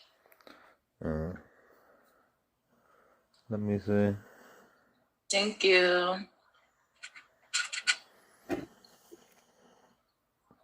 Yeah, I just been on here. I got the AI doing the news aspect. But now I gotta break that joint up. What happened? Oh, you saw one. Oh, no. I'm like, I figured you had AI or something going on in the back. Oh, yeah, I just let that joint do its own thing now. I feel like it gets more interaction in me. But I need to talk. I can't just sit here and let the AI do the whole fucking thing. I know. That's not fair. The other people don't get to engage with you. Oh, they ain't engaging. This has been like 4 people coming in and out, off and on, this whole stream. You've been getting the same people? I'm not exactly sure because most of them ain't saying that. It done went up to like a higher number. Let me see. I just saved you, so I'm going to come check you out. Yeah, I don't be on here though. I don't be on here. I be on everything but here. Oh yeah, we got 197.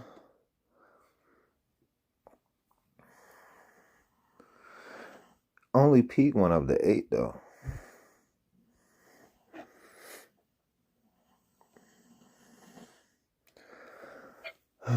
Hello, welcome to the internet. Hello, welcome to the other side of the internet. How's Am I life? a viewer or are you? I'm not a viewer. I just do my own thing, bro. Okay, I feel it, yeah. Nah, I don't be viewing nothing. Me either, none of that. It might come to a point that I'm starting to feel like I'm about to be passively, even on my live streams. I feel like it do better when I'm not here. If that makes any sense whatsoever. I don't even know what that means, but I'm trying to understand. What's Well, up, Hunter? I do a news stream, so I just let the joint go like this. Security to the Pentagon. Meanwhile, Republican Tennessee Governor Bill Lee. I ain't even gotta pay Stop. attention. Don't do that. Well, I ain't That's gotta gotta pay be fun. attention. That's what I'm saying though. But the shit keep having people come in. Like I had 8 people in here earlier, and then I started talking. Everybody fucking left. See, I started talking. They left. As soon as I You turned just the gotta AI start on, talking they shit. came in. I just gotta sit here in a fucking mask, right, and let the AI do the talking. At most. No, at least. No, not at all. At most. Here's what you're gonna do. You're gonna change your name. Not at all. I paid for this name. I own this name. It's my name. You can't use this name because it's my name. I'm gonna change my name to your name, and I'm gonna come to your stream and It show you don't I matter. care. Listen, I prefer you change your name to my name so they'll come to my website and watch. Oh, you really got a website called What the Fuck Fake News? Yeah.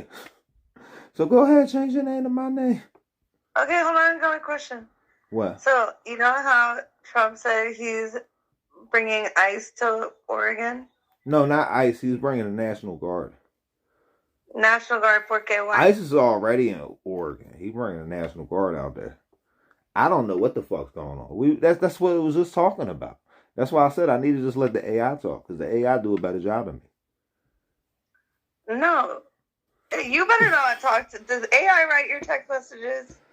Sometimes. President Trump plans to send troops to Portland, Goodbye. Chicago, and Memphis. Oh, that's funny. Here's what we know. By Associated Press. Updated 5 hours ago. Federal law enforcement agents watch. AP. President Donald Trump's announcement that he will send troops to Portland, agents clashing with protesters near an immigration enforcement building in suburban Chicago, and the expected arrival of the National Guard in Memphis are the most recent examples of current and possible federal law enforcement crackdowns in U.S. cities. Trump said on social media Saturday he was directing the Department of Defense to provide all necessary troops to protect war-ravaged Portland. Trump said the decision was necessary to protect U.S. immigration and customs enforcement facilities. His announcement was met with pushback from Oregon's Democratic governor. Confirmation on Sunday of a National Guard deployment was met with a lawsuit from the state of Oregon and Portland alleging unlawful overreach by the administration. In Chicago, federal authorities have fired pepper balls and tear gas at protesters at an ICE building in Broadview, west of Chicago. The confrontations come amid a surge of immigration enforcement that began early this month. Illinois' Democratic Governor, J.B. Pritzker, said Monday afternoon the Trump administration is preparing to deploy 100 troops to the state, citing a request from the Department of Homeland Security to the Pentagon. Meanwhile, Republican Tennessee Governor Bill Lee has said federal authorities including immigration and drug enforcement agents are expected to arrive in Memphis starting this upcoming week. The moves follow Trump's crime crackdown in the District of Columbia and actions in Los Angeles in response to immigration protests that turned violent with the arrival of troops. Here's a rundown of potential and current federal law enforcement activity in Portland, Chicago, and Memphis. Portland.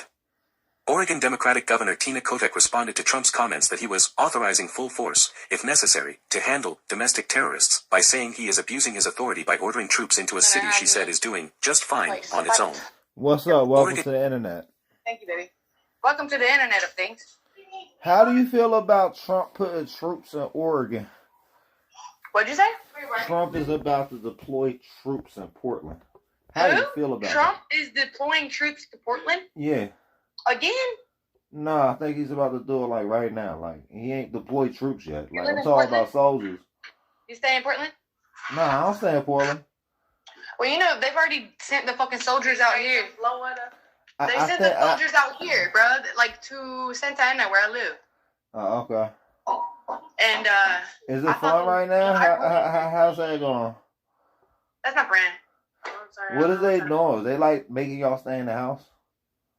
What do you mean? Oh, he's wondering about how like the fucking riot protest bullshit been. It's been a No, while. not since the they've been riot really here. protest. We talking about the soldiers. They about to have soldiers come out there running around with machine guns and shit. And They already tanks. had them here.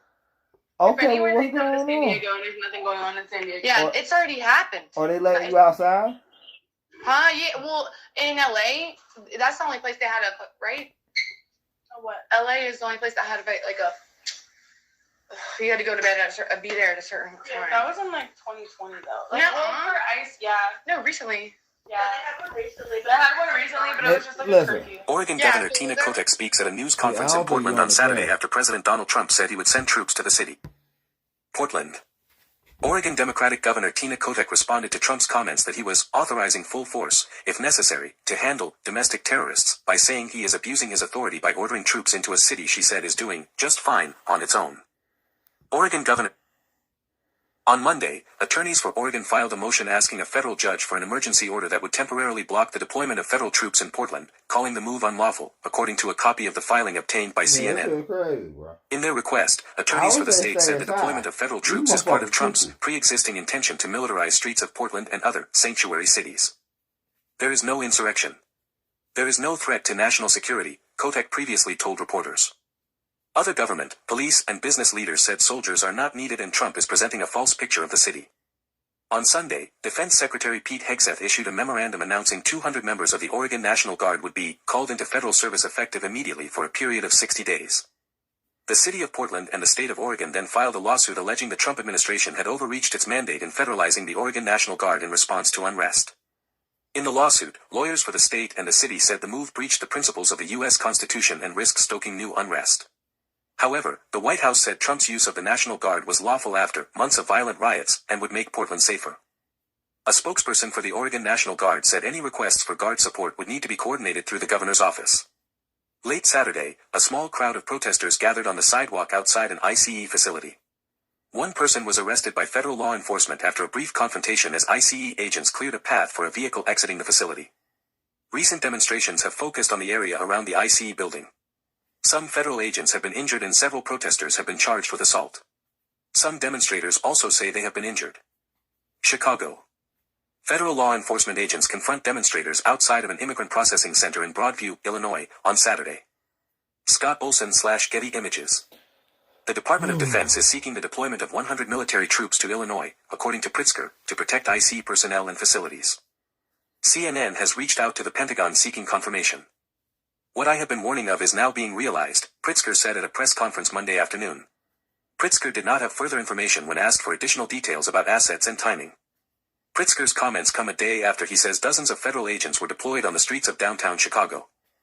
On a beautiful weekend when families were out enjoying their day in Chicago, armed Border Patrol agents were downtown marching up and down Michigan Avenue, harassing and intimidating residents and tourists, Pritzker said. On Friday, agents repeatedly fired chemical agents toward a crowd of over 100 protesters after some of the group attempted to block a car from driving down a street toward an IC building. Pepper bullets and tear gas canisters went into the crowd, most of them standing away from the fence and not blocking traffic. In previous weeks, protesters had also tried to block agents' vehicles from moving in or out of a yard next to the building. Memphis. A Memphis police officer stands on Beale Street in Memphis on September 12. Karen Pulver Reuters. Trump said earlier this month he was creating a task force of federal law enforcement agencies to combat crime in Memphis. The city has experienced high numbers of violent crimes such as carjackings and homicides in recent years, but both Democratic and Republican officials have noted the majority black city is seeing decreases this year in some crime categories. Lee, the governor, has publicly said he would not expect more than 150 National Guard members to be sent to Memphis, though he said the numbers aren't solidified. The city said Friday there won't be tanks. The Guard troops won't be making arrests and won't be armed unless local authorities request that, Lee said Friday. It's unclear when Guard members will arrive. Lee also said 300 Tennessee Highway Patrol troopers will be in the region. Latinos in Memphis have expressed concern ICE agents will increase their presence in Memphis and detain people who are in the country legally. On Saturday, dozens of people marched to a plaza in front of City Hall to protest the law enforcement surge. Speakers at a news conference said instead of federal troops and agents, Memphis needs more funding for education, crime prevention, youth services, and hospitals. Oregon officials have made similar comments. CNN's Amanda Musa, Bill Kirkos, Whitney Wild and Priscilla Alvarez contributed to this report. Up next. Trump says he's sending troops to Portland to protect ICE. Let me see. Deadly, North Carolina. Oh yeah, we ain't even get this one yet. I heard about this shit, but we ain't get into it. Marine veteran charged in deadly North Carolina waterfront shooting appears subdued in court. By Associated Press. 7 hours ago. Nigel Edge, 40, is accused of killing 3. AP. A decorated Marine veteran charged with firing an assault rifle from a boat at a waterfront bar in North Carolina, killing 3 people and wounding 5, appeared subdued in court. What?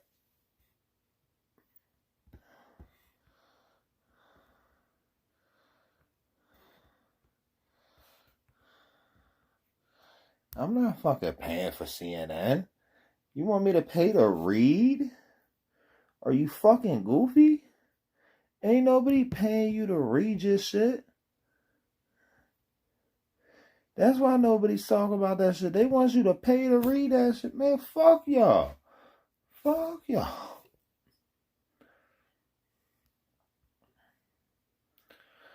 Whew.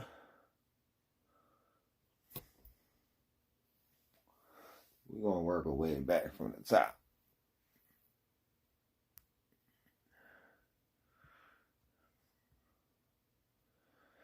Work our way from the top to the bottom.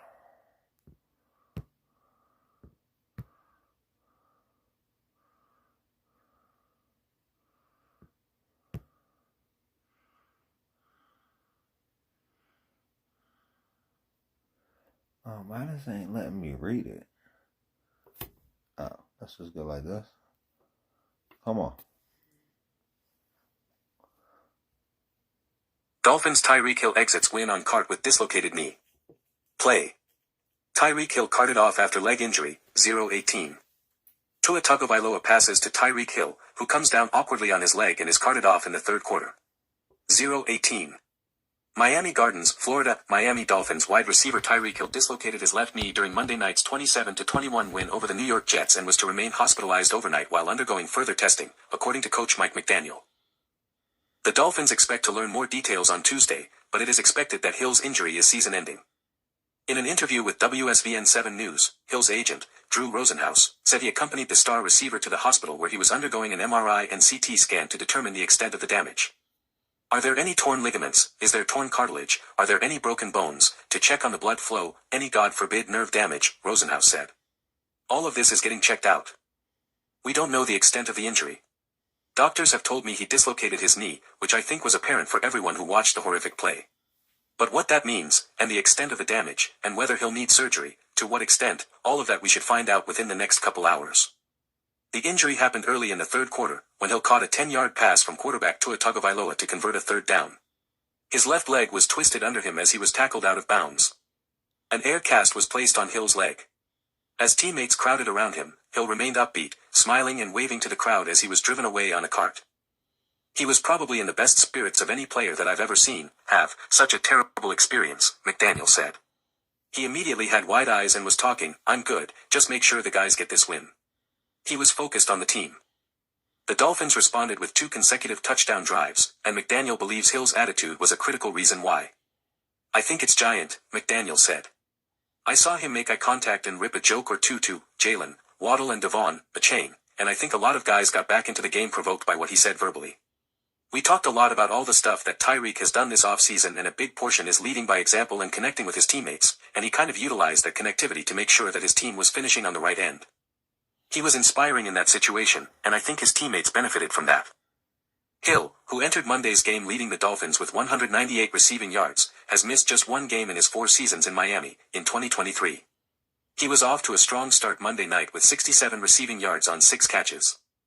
Hill didn't participate in team drills during spring practices and missed 3 weeks of training camp, including all 4 joint practices. McDaniel said practicing without Hill this summer helped the team develop an identity without him. I thought that, in years past, when he'd be out for a day or 2 or something would come up, we didn't have the same competitive spirit, McDaniel said. I thought this offseason we were able to develop that practicing joints and doing all that. So that's productive. It should be helpful for the guys so they're not going in uncharted territory.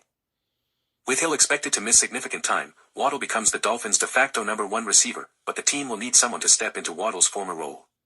Second-year receiver Malik Washington is the prime candidate to do so after operating as the Dolphins' primary target at times in training camp. The Dolphins could also utilize non-wideouts for production in the passing game. Tight end Darren Waller made his season debut Monday and caught 2 touchdown passes, and running back Achane leads all NFL running backs in receptions and receiving yards since the start of last season. I feel like there will be a lot of guys in the receiver room that will have more opportunities to make plays. I have faith in them, especially from what I've seen over camp in the first few weeks, Waller said. Football is a game and a business where you got to move forward. There is no replacing Hill, but I feel like we got guys that can get the job done.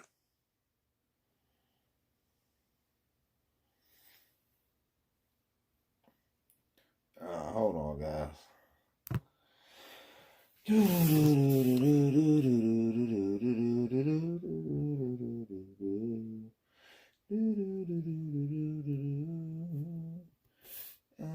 trying to get this all running for you guys. And this goofy is over here trying to give Trump a fluff job. And I'm like, bro, why you want to fluff Trump for? What you want to fluff Trump for? Because if you want to fluff Trump, then I guess you're on Trump's. Are you on Trump? Nicole Kidman, Keith Urban separated. By TMZ staff. Published September 29th, 2025, 1:54 p.m. Pacific Daylight Time. Updated September 29th, 2025, 5:10 p.m. Pacific Daylight Time. Nicole Kidman and Keith Urban have separated. TMZ has learned. Multiple sources with direct knowledge tell TMZ the couple has been living apart since the beginning of summer. Nicole and Keith Happier Times launch gallery. Getty. We're told Nicole has been taking care of their 2 children and holding the family together through this difficult time since Keith has been gone. As for why, we're told it's one-sided. Nicole did not want the separation and has been trying to save the marriage. Getty. One source said, Keith has acquired his own residence in Nashville and has moved out of their family home, which is also in Nashville. As for whether the couple will divorce, to be determined. Keith and Nicole married in Make sure you guys like and subscribe, please. In 2006. Their kids are 14 and 17. Couples exclusive Keith Urban. Read our community guidelines for comments on TMZ. Make sure you guys like and subscribe. Now we're talking about the Broncos. Read it for me, please. I can't read. I'm not old enough to read. Broncos, defense jump on Bengals early, snap 2-game skid. Play. Bo Nix sips a TD to Cortland Sutton right before halftime, 0-27. Bo Nix fires a pass to Cortland Sutton in the end zone to give the Broncos a 21-3 lead going into the half. 0-27. Denver, 3 hours before Monday night's game, an ominous sky covered most of the downtown neighborhoods that surround Empower Field at Mile High. But the quirky weather in the Rocky Mountain regions can change on a whim, much like the Denver Broncos so far this season. They had lost back-to-back games, both coming on the last play, heading into their primetime matchup against the Cincinnati Bengals. The sun eventually appeared before kickoff, and things looked much brighter for the home team in a 28-3 rout. The Broncos did it with a defense that showed its elite potential once again, albeit against an offense without injured quarterback Joe Burrow, and quarterback Bo Nix had his most complete game of the season as he notched his first 300-yard passing game, 326, of the year. There were issues, such as penalties, 7 for 72 yards. The Broncos entered this weekend's games tied for the 4th most penalty yardage, and Monday won't help the totals as center Luke Wattenberg was flagged 4 times, and drops on offense, including 2 by wide receiver Troy Franklin. Please? But with the defending champion Philadelphia Eagles next on the docket and a trip to London the following week, the Broncos needed to regain their balance, especially Nix. And Monday's get-right win did just that. Here are the most important things to know from Monday night for both teams. Denver Broncos, 2-2. What to make of the QB performance? Nix entered the weekend 26th in the league in QBR after a performance against the Chargers in Week 3, when he missed multiple big play chances with overthrows to open receivers. The Broncos had a more reined-in approach Monday, and Nix was far more settled. With a little more intention in the run game and throwing to Cortland Sutton, 81 yards receiving, Nix had a composed night overall. Save for an end-zone interception late in the first half, he showed more settled footwork in the pocket and easily had his best passing game of the season. His 206 passing yards in Indianapolis in Week 2 had been his season high. I'm trying to get Most surprising performance, tight end Evan Engram has dealt with calf and back injuries this season. He missed the Week 3 loss in Los Angeles, so he has not had a full docket of practice time in the team's offense. But the Broncos' biggest free agent acquisition on offense this past offseason is still in search of his bust-out game. By the end of the third quarter, Engram had 3 receptions for 18 yards and a drop on his 6 targets. The beleaguered Bengals defense struggled to get the Broncos off the field, but the Broncos will need to find ways to get Engram involved, meaning there will be games where they need more than 4 catches for 29 yards from him. Coach Sean Payton has said it is an important matchup to win in the middle of the field against nickel defenses. Stat to know, J.K. Dobbins' 101-yard rushing effort ended a regular season streak of 37 games for the Broncos without a 100-yard rusher. Latavius Murray had the last 100-yard rushing game for the Broncos in the 2022 season finale, 103 yards on January 8, 2023, against the Chargers. Troubling trend, it will be lost in what became a rather tidy get-well win, but when the Bengals finished their opening drive with a 26-yard field goal from Evan McPherson, it meant all four of the Broncos' opponents had opening drive field goals. The Broncos, New Orleans Saints and Tampa Bay Buccaneers are the only teams in the league that have not scored first in a game this season. Jeff Legwold. Next game, at Philadelphia Eagles, 1 p.m. Eastern Time. On to the next one. Government shutdown. Are you guys ready for the government shutdown? It was the night before the government shutdown. And all through the house, they were ordering pizza and giving them to the mouse.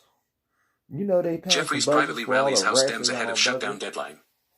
Jeffries gathered with his caucus shortly after party leaders emerged from a bipartisan meeting with President Trump Monday without a funding deal. By Nicholas Wu and Mia McCarthy. September 29, 2025, 8:27 p.m. Eastern Time. House Minority Leader Hakeem Jeffries privately rallied House Democrats Monday evening, a day before government funding was set to lapse. Jeffries told his caucus in a closed-door gathering that President Donald Trump seemed subdued during his meeting Monday with bipartisan congressional leaders, according to 3 people granted anonymity to describe a private meeting. Jeffries said he and Senate Minority Leader Chuck Schumer reiterated their position that health care was at the center of the government funding fight. Jeffries also told his caucus that Democrats and Republicans could be negotiating ways to avert a shutdown, but that Republicans don't want to, according to 3 other people with direct knowledge of the meeting. Republicans canceled House votes this week ahead of the shutdown deadline, while Democrats came back to Washington and planned to hold public appearances every day to keep up the pressure on the GOP. The caucus is scheduled to meet again Tuesday at 12:15 p.m. The president did more listening than speaking during the White House meeting, said top appropriations Democrat Representative Rosa DeLauro, Democrat Connecticut, describing Jeffries' readout to House Democrats. And interestingly enough, what Trump normally does is he carries on with a host of media in the room. There were none in the room because they don't have a leg to stand on. I think the focus of the conversation tonight was about what's at stake with respect to doing everything we can to make sure that the health care of the American people is protected, said Representative Joe Negus, Democrat Colorado. Former Speaker Nancy Pelosi also earned cheers during Democrats' closed meeting when she quoted a Politico story where a White House official, summing up the president's position on Democrats' demands, told Democrats to go fuck yourself.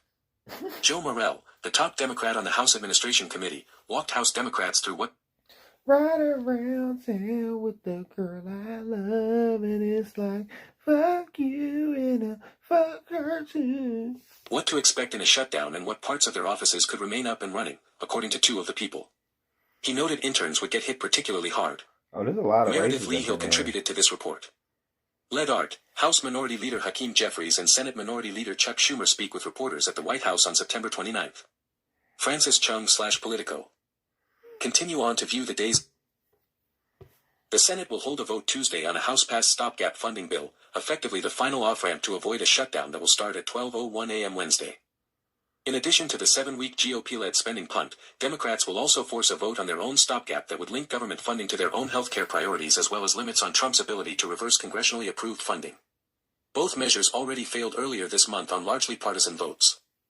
Because the House is out of town, the only way to avoid a government shutdown is for the Senate to pass the same bill that already cleared the other chamber. Senators widely expect both bills to fail again after congressional leaders and Trump emerged from a White House meeting Monday without a clear path forward. Jordan Carney. September 29, 2025, 10:20 p.m. Eastern Time. 3 hours ago. Trump posts vulgar deepfake slam of Democratic leaders after White House meeting. This might top the last shutdown, one Republican said in response. Meredith Lee Hill. September 29, 2025, 9:39 p.m. ET updated. September 29, 2025, 10:4. So you guys ready for the shutdown? 10:14 p.m. Eastern Time. If a government shutdown wasn't already exceedingly likely, President Donald Trump might have made it a near certainty Monday night. The president posted a vulgar AI-generated deepfake video to his Truth Social slamming the top Democratic leaders, Senate Minority Leader Chuck Schumer and House Minority Leader Hakeem Jeffries, just hours after he hosted the two for an Oval Office meeting. The video depicts Schumer and Jeffries as if speaking to reporters following the meeting, but the fabricated audio has Schumer saying Democrats have no voters anymore because of our woke, trans bullshit, and that, if we give all these illegal aliens health care, we might be able to get them on our side so they can vote for us. That appears to be a crude reference to a shutdown talking point pushed by Speaker Mike Johnson and other GOP leaders, noting that one Democratic demand is to reverse health care provisions in the recently enacted GOP megabill, including provisions aimed at excluding non-citizens from public benefits. Jeffries is depicted in a sombrero and mariachi music plays in the background. Trump sat down with the top House Democrat for the first time ever Monday. Jeffries appeared to reply on X, "Bigotry will get you nowhere. Cancel the cuts. Lower the cost. Save healthcare. We are not backing down." Later, he posted a photo of Trump with the late sex offender Jeffrey Epstein. Schumer in his own reply said, "If you think your shutdown is a joke, it just proves what we all know: you can't negotiate. You can only throw tantrums."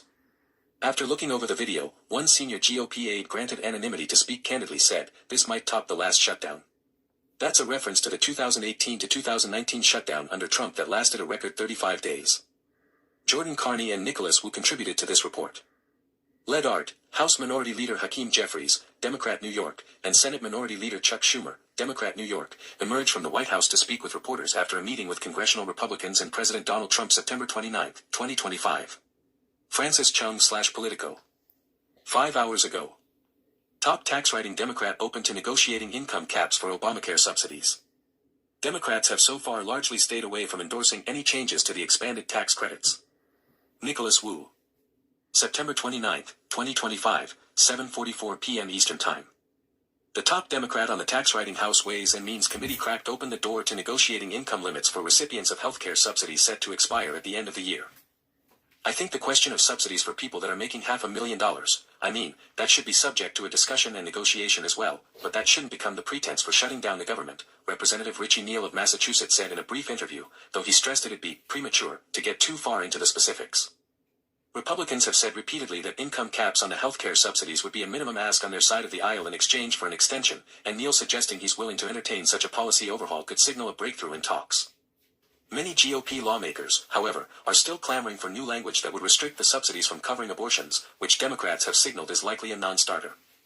Republicans are also saying they don't want to discuss about the terms of an extension in relation to the government funding fight.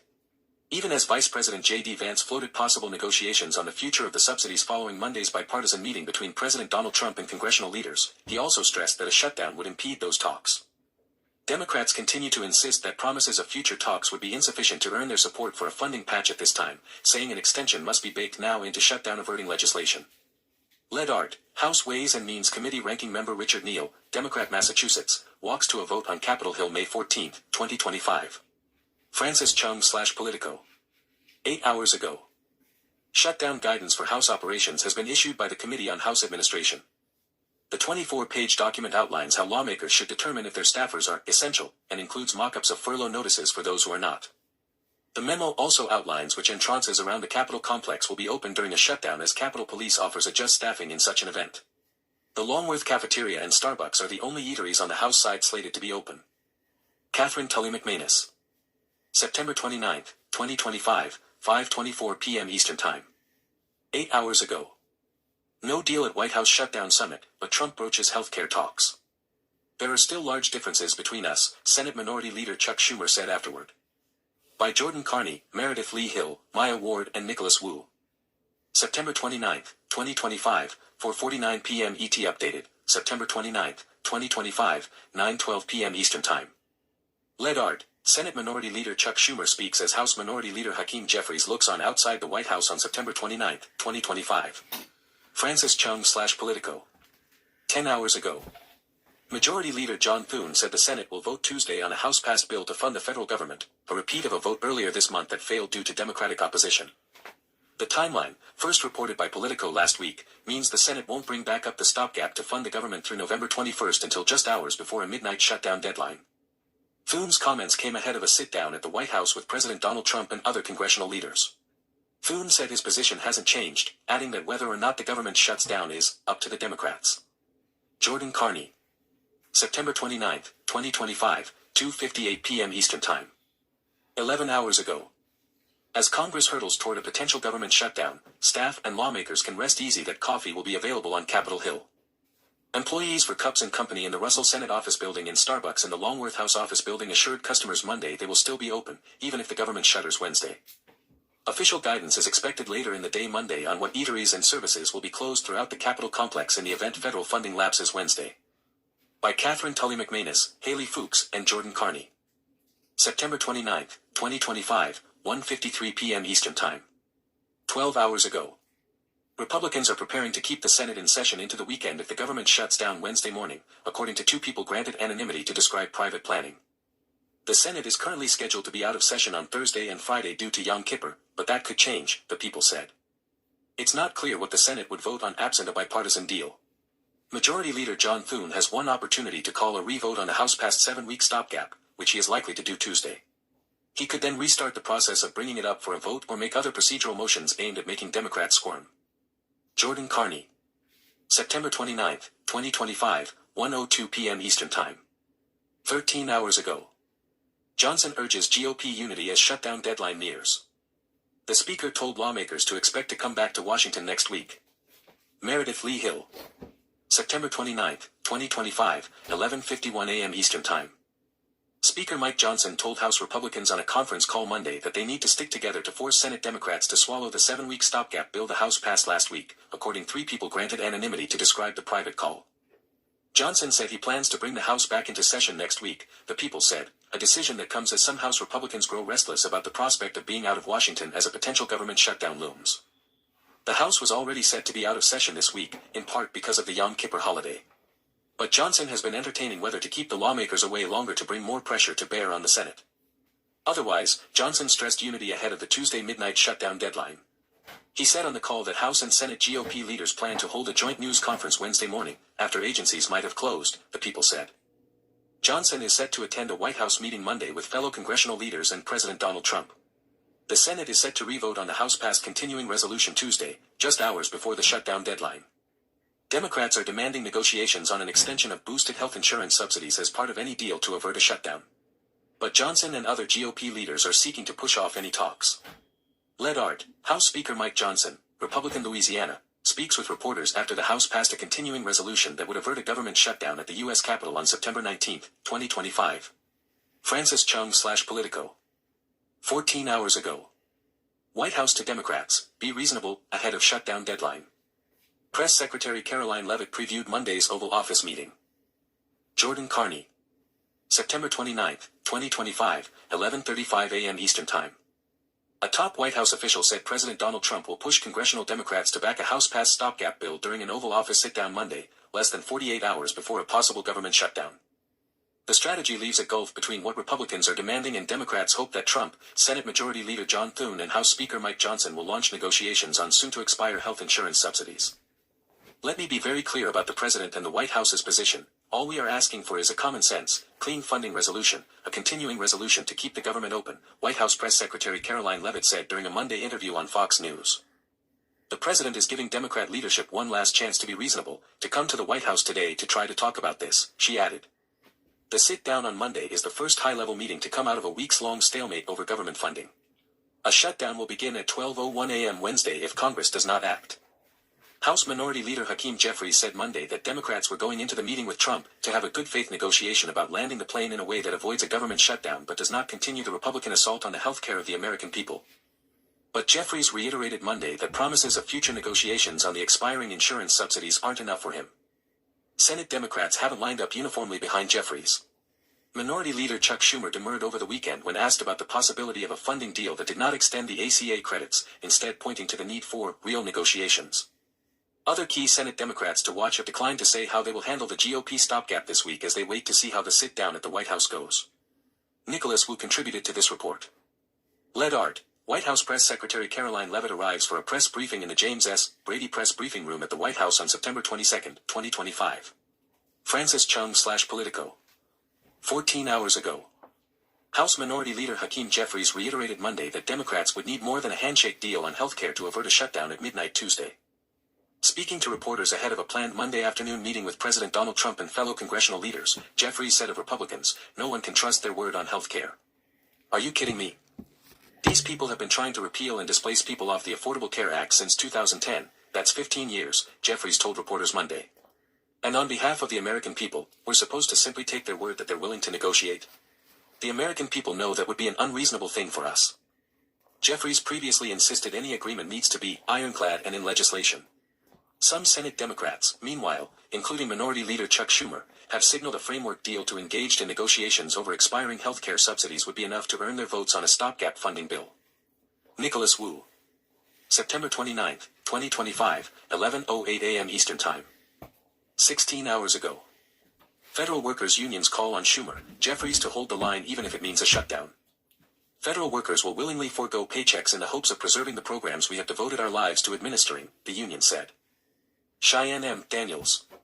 September 29, 2025, 9:23 a.m. ET updated, September 29, 2025, 3:58 p.m. Eastern Time.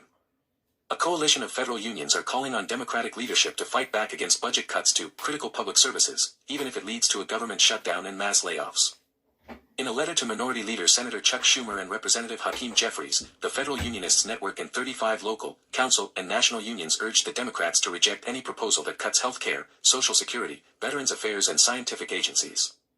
We are directly impacted when the government shuts down. Our members would no longer be able to work, get paid, or fulfill their mission of serving the American public, the letter states. But we believe the most important thing is fighting against the centralization of executive power and for the long-term survival of the critical services the federal government provides, even if that means allowing the government to temporarily shut down. The American Federation of Government Employees, the largest federal union representing 820,000 federal workers, is not a signatory on the letter. Congress has only 2 days left to pass a budget. Republicans are fighting to pass a short-term plan, but Democrats have argued the proposal does not adequately address concerns around health care. Congressional leaders are planning to meet with President Donald Trump later Monday. But the union's letter comes after the White House instructed federal agencies to prepare reduction-in-force plans for mass firings during a possible government shutdown. Already this year, thousands of federal employees were already laid off under the Department of Government Efficiency, led by billionaire Elon Musk. Still, many Democrats believe the White House is bluffing about its latest threats of layoffs. We've known for some time that this administration wants massive RAFs. This is not new, Alyssa Tofty, co-executive director of the Federal Unionist Network, said in a statement. What is new is using a shutdown as a threat to pressure Congress to pass a budget that impacts our most vulnerable, including seniors, rural communities, hungry children and cuts out access to health care for millions of Americans. But a shutdown would mean federal workers don't receive a paycheck for the duration of the closure, even though they remain employed. Still, the letter to Schumer and Jeffries states that workers are willing to go without a paycheck if it means an agreement on funding for public services is reached. A government shutdown is never Plan A, the letter states. Federal workers and the communities we serve will face severe hardship. But federal workers will willingly forego paycheck. Jared Kushner. I don't know who that is. It says EA Sports. They said it's in the game. You in the game? I'm not in the game, but you might be in the game. Okay. Video gamer Electronic Arts to be bought in largest ever private equity buyout valued at $55 billion. Electronic Arts, the maker of video games like Madden NFL, Battlefield, and The Sims, is being acquired by an investor group including Saudi Arabia's sovereign wealth fund in the largest private equity-funded buyout in history. The investors, who also include a firm managed by Jared Kushner, President Donald Trump's son-in-law, and the private equity firm Silver Lake Partners, valued the deal $55 billion. EA stockholders will receive $210 per share.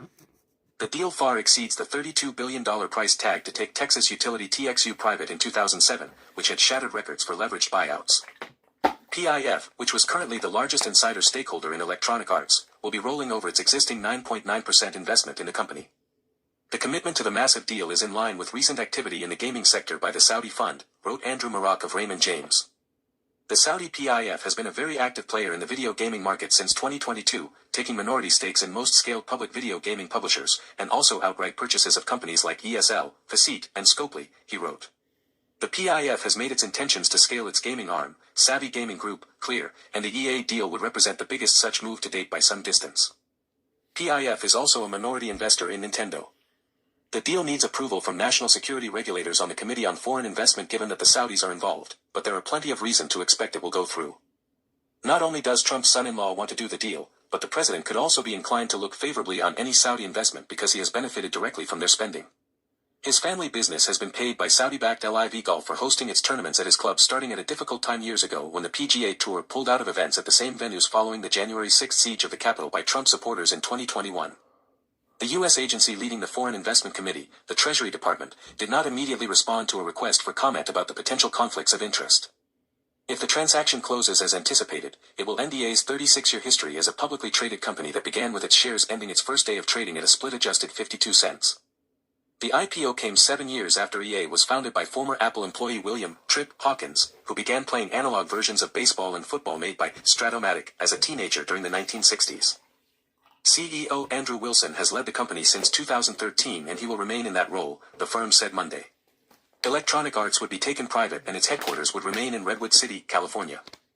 Kushner, the CEO of Affinity Partners, said, "I've admired EA's ability to create iconic, lasting experiences, and as someone who grew up playing their games, and now enjoys them with his kids, I couldn't be more excited about what's ahead." The size of the video game market has attracted large investors in recent years. One of EA's biggest rivals, Activision Blizzard, was snapped up by technology powerhouse Microsoft for nearly $69 billion in 2023, while the competition from mobile video game makers such as Epic Games has intensified. This marks the second high-profile deal involving Silver Lake and a technology company with a legion of loyal fans in recent weeks.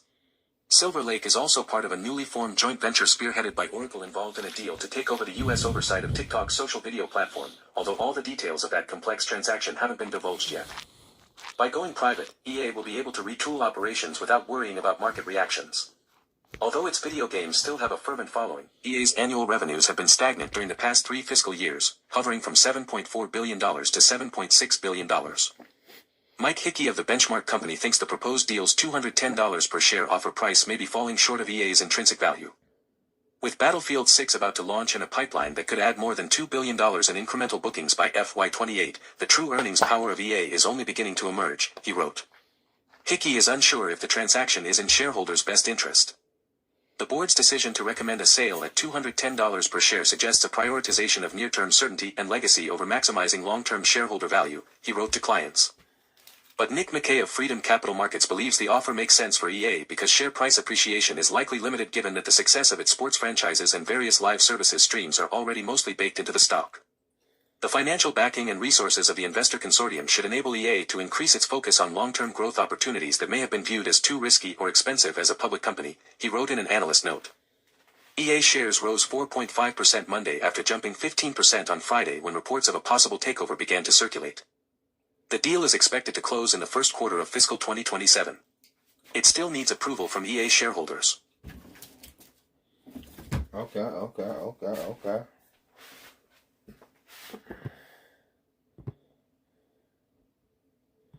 We on to the next one. That's the NYT. We ain't got the NYT.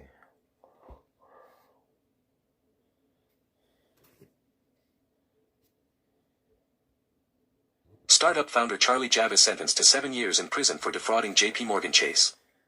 In this article, J.P. Morgan. U.S. businesswoman Charlie Javis, L., founder of Frank, arrives for her sentencing hearing at federal court in Manhattan on September 29, 2025, in New York City. Timothy A. Clary, AFP Getty Images. Charlie Javis, founder of a startup acquired by J.P. Morgan Chase in 2021 for $175 million, was sentenced to just over 7 years in prison Monday for defrauding the bank by overstating how many customers the fintech firm had. In March, a 12-person jury found Javis and her chief growth officer Olivier Amar guilty on 3 counts of fraud and 1 count of conspiracy to commit fraud. Prosecutors had sought a sentence of 12 years. Javis, 33, cried as she delivered an emotional statement to the court Monday.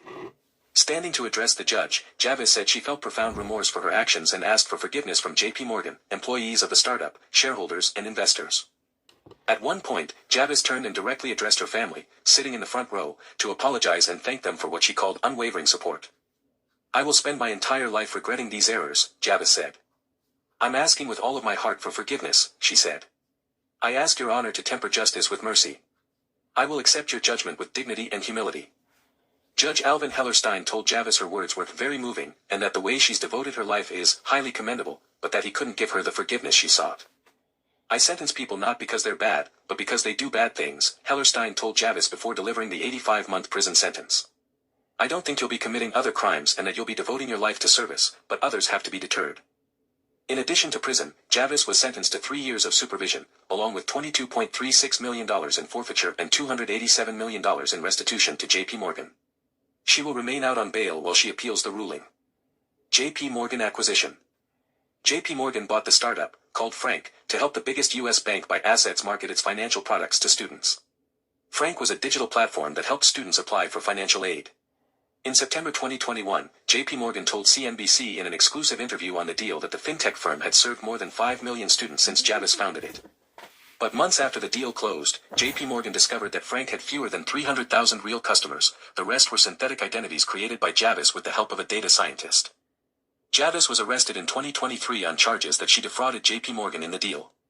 Details that emerged later showed that Frank employees expressed disbelief when Javis directed them to boost their customer roster before the acquisition. The week before selling her company to JP Morgan, Javis directed an employee to fabricate millions of users. When the employee declined, Javis reassured him, according to testimony given earlier this year. She said, "Don't worry. I don't want to end up in an orange jumpsuit," the employee testified. Not Theranos.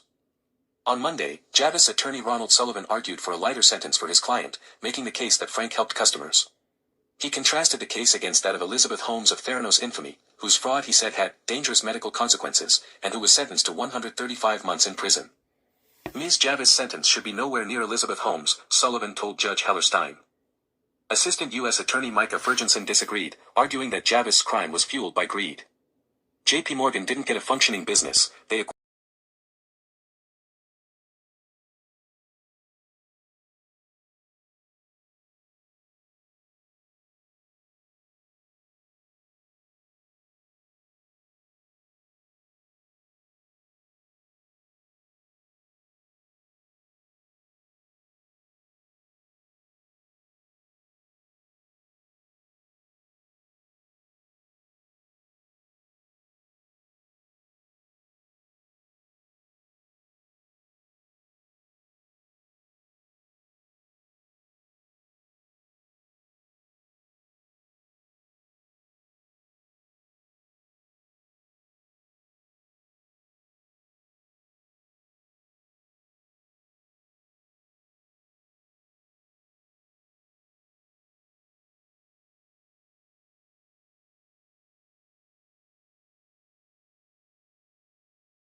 House Judiciary Subcommittee on Oversight convened the hearing, titled Victims of Violent Crime, to examine repeat offenders, lenient bail policies, and whether the criminal justice system is failing victims. The session came just weeks after 23-year-old Irina Zarutska, a Ukrainian refugee, was stabbed to death on Charlotte's Blue Line light rail. Zarutska fled a war-torn country only to be killed in her new community. It's a tragedy that lawmakers repeatedly referenced during testimony. U.S. Representative Tim Moore, a North Carolina Republican, called Zarutska's death a preventable failure.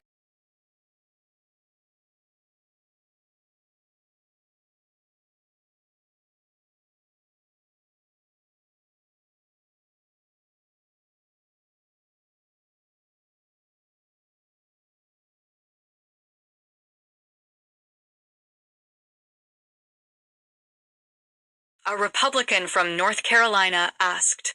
It would increase it because they know they will not be held accountable, one of the witnesses said. The most emotional testimony came from family members who lost loved ones. Steve Federico, whose daughter Logan was killed in South Carolina, said the system allowed her killer to remain free despite dozens of arrests. She was 5 feet 3 inches. She weighed 115 pounds. Bang. Dead. Gone. Why? Because Alexander Devonte Dickey, who was arrested 39 times, 25 felonies, was on the streets. How about that? Federico said. Nia Alderman, grandmother of murder victim Mary Collins, also testified. Collins was stabbed more than 130 times in 2020. Alderman told lawmakers her family is still waiting for justice. Her murderers exploited her trust, and her family has lived in anguish for more than half a decade. While those responsible have still not faced a jury, Alderman said. Charlotte-Mecklenburg Police Department officer Justin Campbell, who is now disabled after being injured in last year's East Charlotte ambush, said the justice system is broken. I believe in my heart, cold-heartedly, that if you commit a violent crime against another person, you should not have a bond. You should sit in jail, Campbell said. The judicial system here in Mecklenburg County, I can speak to it firsthand, is trash. Not all testimony focused solely on tougher sentencing. Attorney Dina King argued lawmakers must look beyond incarceration to address root causes. We cannot arrest or prosecute our way out of violent crime, King said. That is why we need to be intentional about including violent prevention programs. The hearing also highlighted political divisions. Democrats said Republicans are using Charlotte as a backdrop for partisan gain and that the larger issue is a lack of funding resources. U.S. Representative Alma Adams, who also joined protesters outside the courthouse earlier in the day, accused her colleagues of politicizing grief. All perpetrators of violent crime must be held accountable, and they must pay their debt to society to ensure justice is served and to protect our community, Adams said. I am disappointed, Mr. Chairman, that my colleagues are politicizing the pain under the guise of seeking justice. Republicans countered that until repeat offenders are kept behind bars, no amount of funding will make a difference. It's not a money issue, it's a policy issue, Representative Moore said. The entire GOP delegation from North Carolina signed a letter asking that this magistrate judge who released this dangerous criminal be removed from her job. That, at a minimum, should happen. Lawmakers say they plan to return to Washington with testimony from the hearing and push for new policies they believe can prevent future violent crimes. However, Representative Adams expressed concern about the impending government shutdown. State lawmakers have passed Arenas Law, which addresses some of the issues Republicans said they would like addressed, such as tighter restrictions for magistrates and limiting the cashless bail option. Governor Stein has yet to sign it as of Monday. Witnesses at Monday's hearing included Alderman Federico Campbell and Michael Woody, CEO of 828 Bail Bonds and North Carolina representative for the National Association of Bail Agents. Next up in 5. UCF's offense can't survive without an improved run game, a UCF football podcast. Timberwolves training camp roster revealed who will battle for the final spots? Contact Jessie Pierre at Pierrepit at WCNC.com or follow her on Facebook, X, and Instagram. Contact Julie K at WCNC.com and follow her on Facebook, X, and Instagram. Next up in 5. Why the Cleveland Browns offense is struggling under Joe Flacco. Is it time for QB change? Denver Broncos, Bo Nix dominate Burrow-less Bengals on Monday night. Local news. Court orders release of suspects' medical records in Irina Zarutska murder case. Atrium health officials say they were waiting for an appropriate legal request to release the records. Author, Nathaniel Puente. Published, 5:28 p.m. Eastern Daylight Time, September 29, 2025. Updated, 11:19 p.m. Eastern Daylight Time, September 29, 2025. Charlotte, North Carolina, medical records for a man accused of killing a Ukrainian woman on the light rail in South End have been ordered for release. A Mecklenburg County judge issued an order on Monday for the release of DeCarlos Brown's medical records following the deadly stabbing of Irina Zarutska in August. Brown requested the release of these records through the Charlotte-Mecklenburg Police Department after he was charged with murder in the case. He spent around 6 days in an Atrium Health hospital for injuries sustained in the incident before he was formally charged. Atrium Health refused to produce the medical records to CMPD on Wednesday, September 24th, according to Monday's filing. An Atrium Health spokesperson stated that they requested the request be made in an appropriate legal manner before releasing the files to comply with patient privacy laws. A motion was filed requesting the release of these records on Monday by an assistant district attorney. The judge ruled that these records are necessary for a proper administration of justice. The order calls for the release of all records, physician notes, and nursing notes relating to the diagnosis, prognosis, or treatment, including the results of any medical tests performed of Brown, along with any records of mental health treatment or statements to mental health professionals. Atrium Health released the following statement in response to the situation. Wait a second, something's open.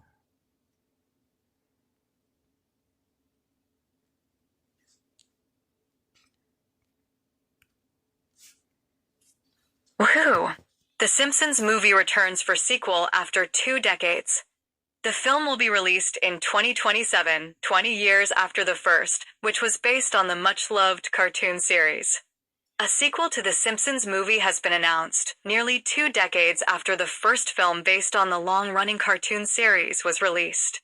The sequel film was confirmed on Monday by 20th Century Studios, with a release date set for July 23, 2027. The film poster was shared on Instagram with a picture of a donut being grabbed and a tagline that read, "Homer's coming back for seconds." Allow Instagram content? This article includes content provided by Instagram. We ask for your permission before anything is loaded, as they may be using cookies and other technologies. To view this content, click Allow and Continue. Created by cartoonist Matt Groening and starting in 1989, the series follows the Simpson family, Homer and Marge, and their 3 children, Bart, Lisa, and Maggie, through their day-to-day lives. The cartoon has aired for 37 seasons and has been renewed through to season 40.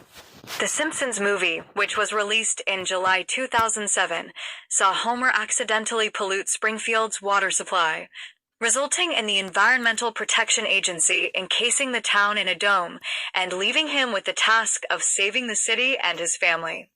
The film, which made more than $500 million at the global box office, ended with the mostly silent baby Maggie saying "sequel" at the end of the credits. In 2014, Simpsons executive producer and Simpsons movie co-writer James L. Brooks revealed he had been approached by Fox to make a sequel. But in 2024, Simpsons writer and executive producer Al Jean said there had been no formal talks or script development, saying discussions for a sequel had stalled due to the COVID-19 pandemic. Jean said Disney was watching to see how Inside Out 2 performed in cinemas after several Disney animated films bombed at the box office, adding, "I want to see the animation business completely return to what it was before the pandemic. And then, I think if that was the case, it would make sense to do The Simpsons theatrically." Inside Out 2 took $1.6 billion at the box office and briefly became the highest-grossing animated film of all time until it was surpassed by Ne Zha 2 earlier this year. No plot details have been announced yet. The Simpsons is the longest-running animated and scripted primetime U.S. TV show of all time, with almost 800 episodes airing over 36 years. Last year, Pamela Hayden, who voiced Bart's blue-haired best friend Milhouse, school bully Jimbo, and Rod and Todd Flanders, announced her retirement from the show. In a joking reference to the show's longevity, the season 36 premiere was billed as the Simpsons finale, because eternally 10-year-old Bart finally turned 11. Damn. I didn't know Bart turned 11. That took long enough. 36 years. It took him 36 years to turn 11. It's fucking crazy. Can you imagine that? It might be the same thing for me though, guys. What's going on with J.K. Rowling?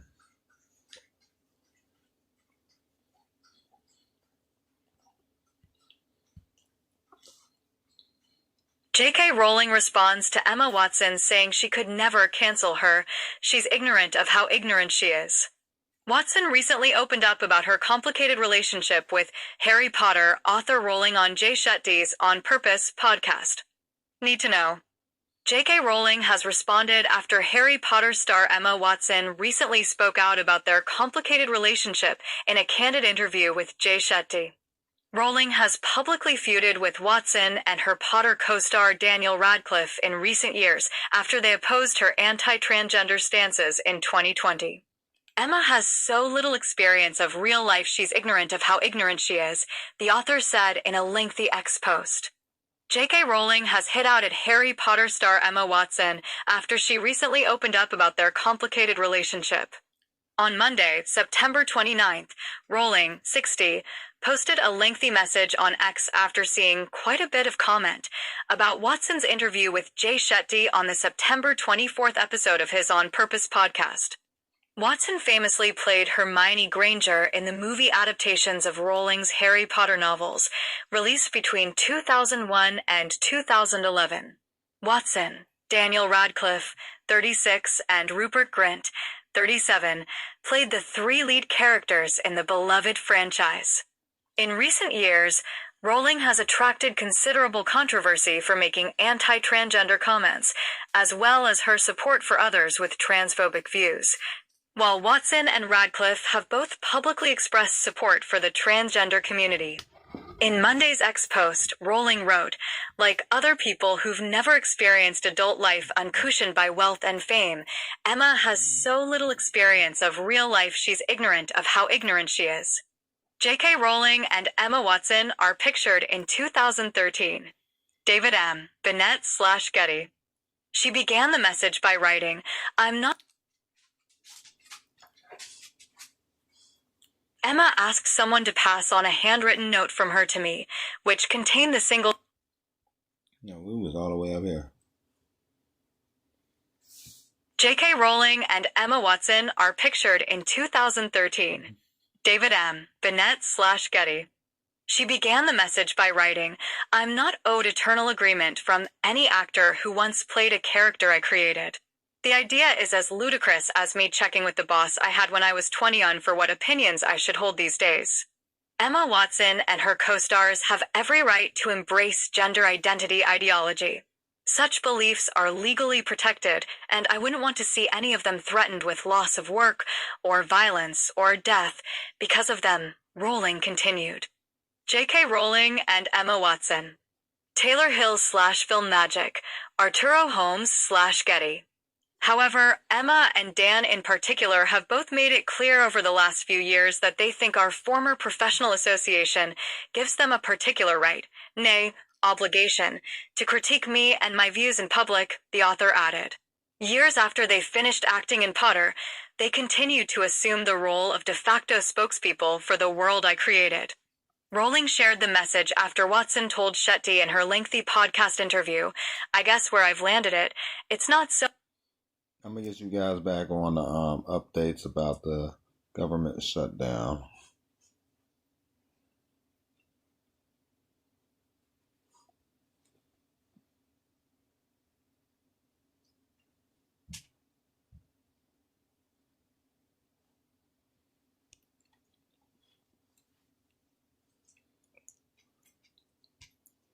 I don't know how to go to CNN.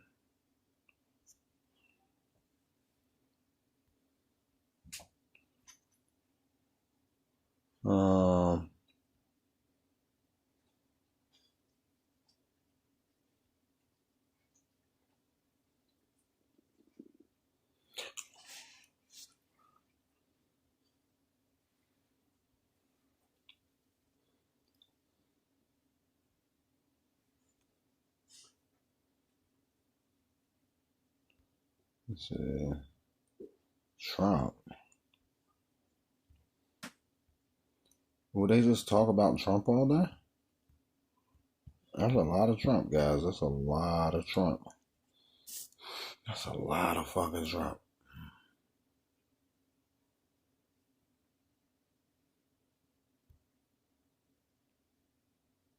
Oh, is this brand new? Yeah, this is brand new.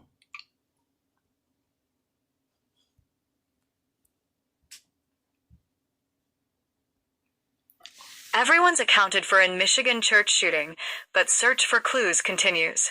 Here's the latest.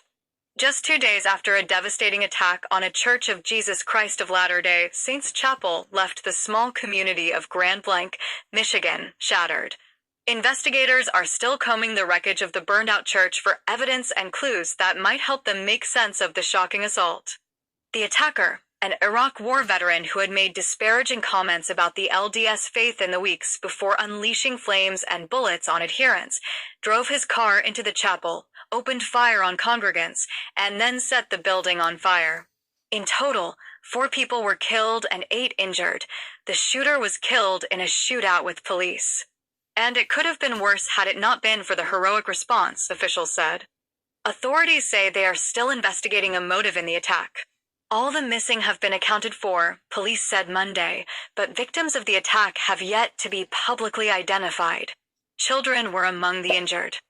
Here's more on what we know about the latest attack on a place of worship, with targets ranging from a Catholic church in Minneapolis to a synagogue in Pittsburgh and a Sikh temple in Wisconsin, devastated by American gun violence. Attack began during Sunday morning service. Congregants had gathered at the chapel on McCandlish Road, a quiet stretch dotted. The investigation. I want to find something that was like everlasting, like.